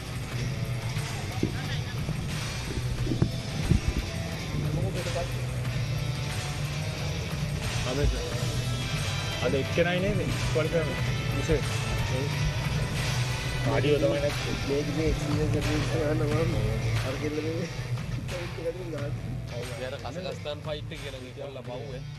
අපෝ ඩැන්සර් හොඳලාට ඒක බණ්ඩන් කරේ නැත්තම් කනවා රජකෑම. කලම්බියා දෙන්න එක. කාසකස්තාන් කොල්ල ගා. ඉතින් අහන්නේ ඉතින්. දෙන්න පොඩි එකට දිලා. අරුගේ පන්තියේ මේට් එක තමයි මසල් මාසේ කොල්ල දෙකයි. මුගේ මසල් මාසේ අපේ මේ මසල් මාසේ දෙක වෙනවා. ඒ කියන්නේ ඊට හාල්දෙන්නේ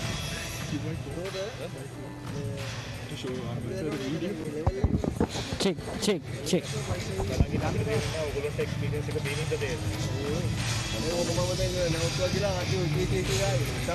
වයස අවුරුදු 22කින් පහළ සහ කනිෂ්ඨ ආසියානු බොක්සින් තරගමාලාවේ 3 වන දිනේ තරග කටයුතු අපේසේ නිමාවට පත් කරන්නේ අතිශය උද්වේගකර තරග 10ක් අද දවසේ පැවැත්වුණා.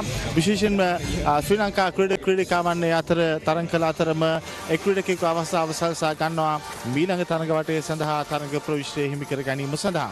අප විශේෂයෙන් ඔබට සිහිපත් කරනවා අද දවසේදී මේ පැවැත්වුණු උද්වේගකර තරග වගේම හෙට දවසේ අතිශය උණුසුම් තරග රසක් දැක බලා ගැනීම අවස්ථාව ඔබට තිබෙනවා. අපි PEO Sports ඔස්සේ ඔබට මේ තරග සියල්ලේ උණුසුම ගෙනෙන අතරතුරේ අප යලිත් ඔබට ආරාධනා කරනවා විශේෂයෙන්ම ශ්‍රී ලංකා ක්‍රීඩකයන් 33 දෙනෙකු ඉතිහාසයේ වැඩිම මෙවන් කනිෂ්ඨ තරග මාලාවක තරග කරන ක්‍රීඩකයන් ප්‍රමාණය මේ තරග මාලාව තුළ ක්‍රීඩා කරන නිසා ඔබ මේ සුගතදාස ගෘහස්ත ක්‍රීඩාගාරයට ළඟා විය හැකි දුරක සිටිනවා නම් එන්න මේ ක්‍රීඩාගාරයට නොමිලේ ඔබට තරඟ නැරඹීම සඳහා අවස්ථාව ලබා දී තිබෙනවා. ඔබ මේ සමස්ත තරඟමාලාව වයස අවුරුදු 22න් පහළ සහ කනිෂ්ඨ තරඟමාලාව ශ්‍රී ලංකාවට ආසියානු මට්ටම තුළ වසර 57කට පසු සත්කාරකත්වයේ ලැබෙන අවස්ථාවක්. එයත් සුවිශේෂයි. ඒ වගේම ශ්‍රී ලංකා ක්‍රීඩකාවන්ට ඔබ ලබා දෙන්න වූ ශක්තියත් අතිශයින්ම වැදගත් වෙනවා මේ තරගමාලාව තුළ. ඒ නිසා අපි ඔබ සියලුම දෙනාට ආරාධනා කරනවා හෙට දවසේ විශේෂයෙන්ම මේ සුගතදාස ගෘහස්ත ක්‍රීඩාගාරයට ළඟා විය හැකි දුරක ඔබ සිටිනවා නම් ඒ තරඟ වින්දනය කරන්නට ඇසින්දුටු සාක්ෂිකරුවන් වන්නට වගේම ශ්‍රී ලංකා ක්‍රීඩිකාවන් දිරිගන්වන්නට මේ ක්‍රීඩාගාරයට එන්න කියලා. දැන් අද දවසේ තරඟ කටයුතු නිමවන අතරතුරේම විශේෂයෙන් අප සූදානම් වනවා තවත් විශේෂිත කතාබහක් සඳහා. ධම්මික ඒ සඳහා සූදානමින් සිටින්නේ. ඒ සඳහා අවස්ථාව අප සලසා ගන්නට බලාපොරොත්තු වෙනවා. අප කලින් ඔබට මතක් කළා වගේම මේ තරඟමාලාව නැත්නම් වයස අවුරුදු 22කින් පහළ සහ කනිෂ්ඨ ආසියානු බොක්සින් තරඟමාලාව විශේෂයෙන් ශ්‍රී ලංකා බොක්සින් සම්මේලනය සංවිධානය කරනු ලබන්නේ ආසියානු බොක්සින් සම්මේලනයේ සහ අන්තර්ජාතික බොක්සින් සම්මේලනයේ සියලුම නීති රීතීන්ට අනුව සහ ඔවුන්ගේ පූර්ණ අධීක්ෂණය යටතේ.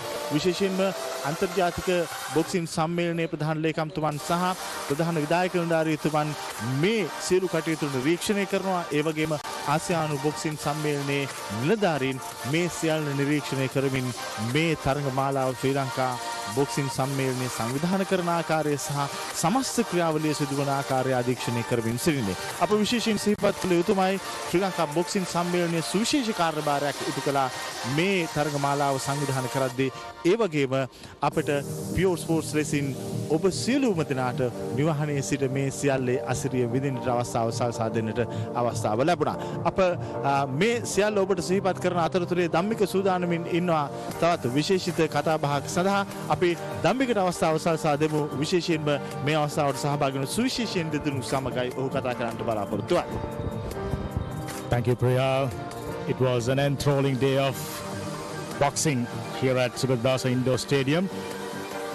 And we have a couple of very, very important personalities to joining us to share their ideas, to share their thoughts about this wonderful venture. First of all, we have Mr. Aziz Kasambetov. He's the president of Asian Boxing Confederation. Welcome, Aziz. Tell us, how does it exactly feels like to bringing this sort of venture down to Colombo? Yes, thank you. I'm very happy to be here at long last. I would like to thank for all the parties who were involved in making this event happen in Sri Lanka. Yes, I'm not only me, most of my colleagues here for the first time in Sri Lanka. So they are very happy. Hospitality level is very high. We see that Sri Lanka knows how to receive the guests, and everything is over expectation. So everything is being done not as per the articles of the host city agreement, but from the heart of Mr. Anarudh Hashanaka Bandara, the president of Boxing Association of Sri Lanka. Yes, he's doing it. Everything is properly and with all his heart, and we feel it, and we like it, and we are grateful for that. Expanding the horizon, popularizing the game, with the intervention of Asian Boxing Confederation, reaching the region for the first time. What's your thoughts on expanding the game? Yes, that's good that Sri Lanka is hosting this event. Especially, this event is coincided with, there is a word called perfect storm, right? So many federations couldn't come here because of the conflicts in their region, okay? For instance, Yemen, there is an ongoing war. Palestine boxers, they could not join us because they couldn't leave the country. And also Pakistan and India, finally they have ceasefire, okay? So they are here. So we were thinking that they might not come. So this is South Asian region, yes, and boxing is developing here. India, it's a strong country, but they sent here a team, and Pakistan also were not participating in Asian and IBA events. Now they are participating, and Sri Lanka is now. We see that there are very good boxers also. They are showing themselves. When they are at home, we see that they fight like the warriors, real true warriors, and we see that if small support, these guys will reach the top level, okay, international level.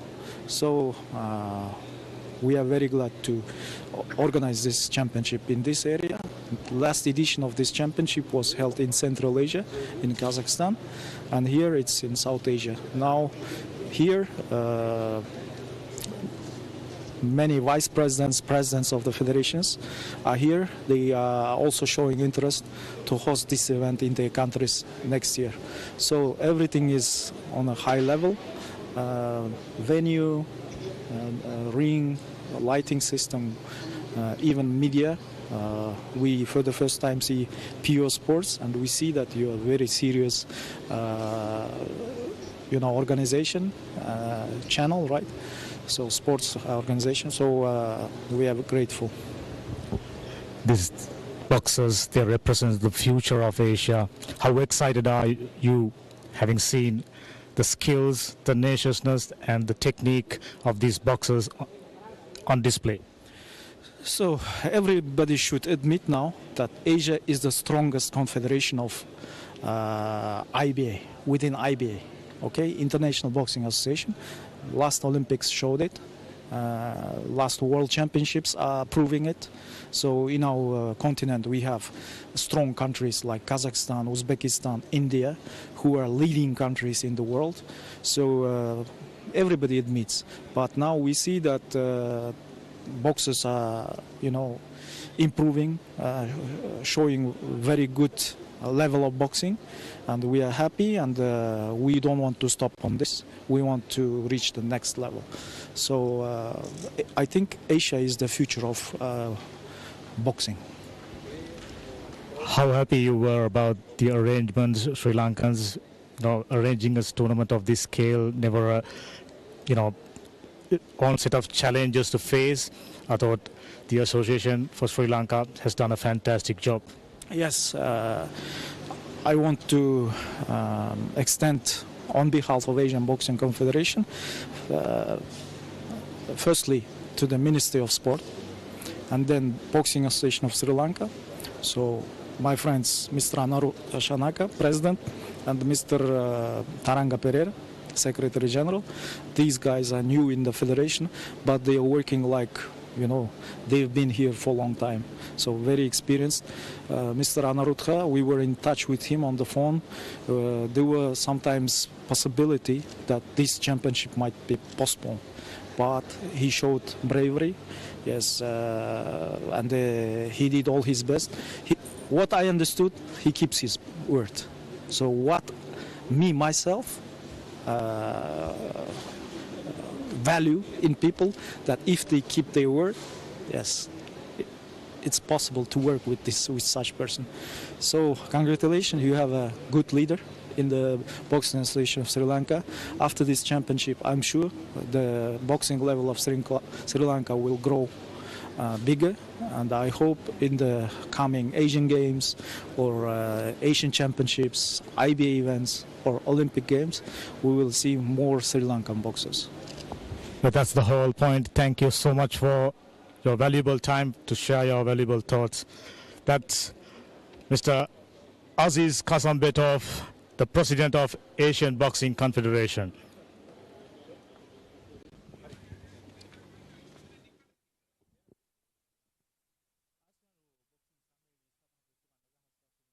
ප්‍රකාශ කළේ මේ තරගමාලාව සංවිධානය කිරීම සහ ඒ තරගමාලාව පිළිබඳව විශේෂයෙන්ම ආසියානු boxing සම්මේලනය අතිශයින් තෘප්තිමත් බව, ඒ වගේම ශ්‍රී ලංකාවේ ක්‍රීඩකාවන් ඉතාමත් හොඳින් වර්ධනය වෙමින් තිබෙන බව අන්තර්ජාතික බොක්සින් ක්‍රීඩාව තුළ ඔහු පිළිගත්තා සහ එය ඉතාමත් සතුටක් බවත් එතුමන් ප්‍රකාශයට පත් කළා. අන්තර්ජාතික මට්ටම තුළ ශ්‍රී ලංකාවේ බොක්සින් ක්‍රීඩාව ඉතාමත් හොඳින් හිසෝසොමින් සිටින බවට කදිම සාක්ෂියක් ආසියානු බොක්සින් සම්මේලනයේ සභාපතිතුමන් අප ඉදිරියේ මෙසේ ප්‍රකාශයට පත් කළේ. දැන් අද දවසේ තරඟ කටයුතු නිමාවට පත් වී තිබෙන්නේ තුන්වන දිනේ තරඟ නිමාවට පත් වන අතරතුරේම අප විශේෂයෙන් මතක් කරනවා ඔබට හෙට දවසේදී SLT Mobitel PEO Sports පූර්ණ දායකත්වයේ සපයනවා හෙට දවසේදී සමස්ත තරඟාවලියේ තරඟ තොරතුරු ඔබට සමීප කරන්නට. ඒ නිසා අපි ඔබ සියලුම දෙනාට ආරාධනා කරනවා හෙට දහවල් 12:30ට යලිත් සජීවව අපහා මුණ ගැහෙන්නට හෙට දවසේ නැත්නම් සිවුවන දිනේ තරඟ තොරතුරු සජීවව දැක බලා ගැනීම සඳහා. ඒ අතරතුරම අප ඔබ සියලුම දෙනාට දැන් ආරාධනා කරනවා අද දවසේ උදෑසන සිට පැවැත්වුණු තරඟවල විශේෂ අවස්ථාවන් නරඹන්නට.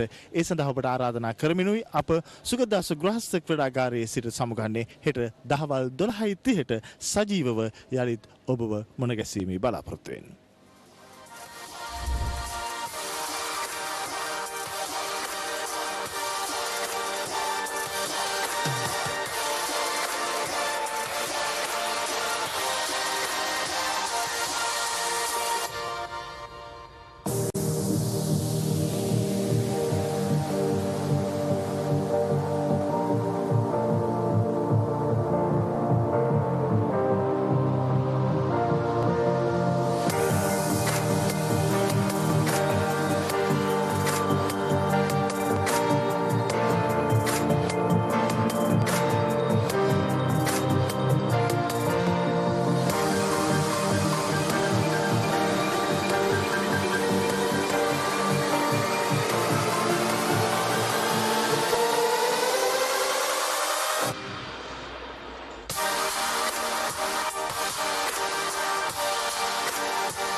Packed with nutritional grains for dynamic youth, giving you energy and high protein at any time of the day.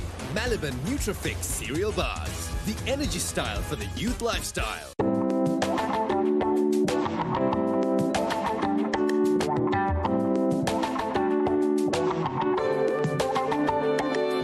Packed with nutritional grains for dynamic youth, giving you energy and high protein at any time of the day. Malaban Nutrifix cereal bars, the energy style for the youth lifestyle.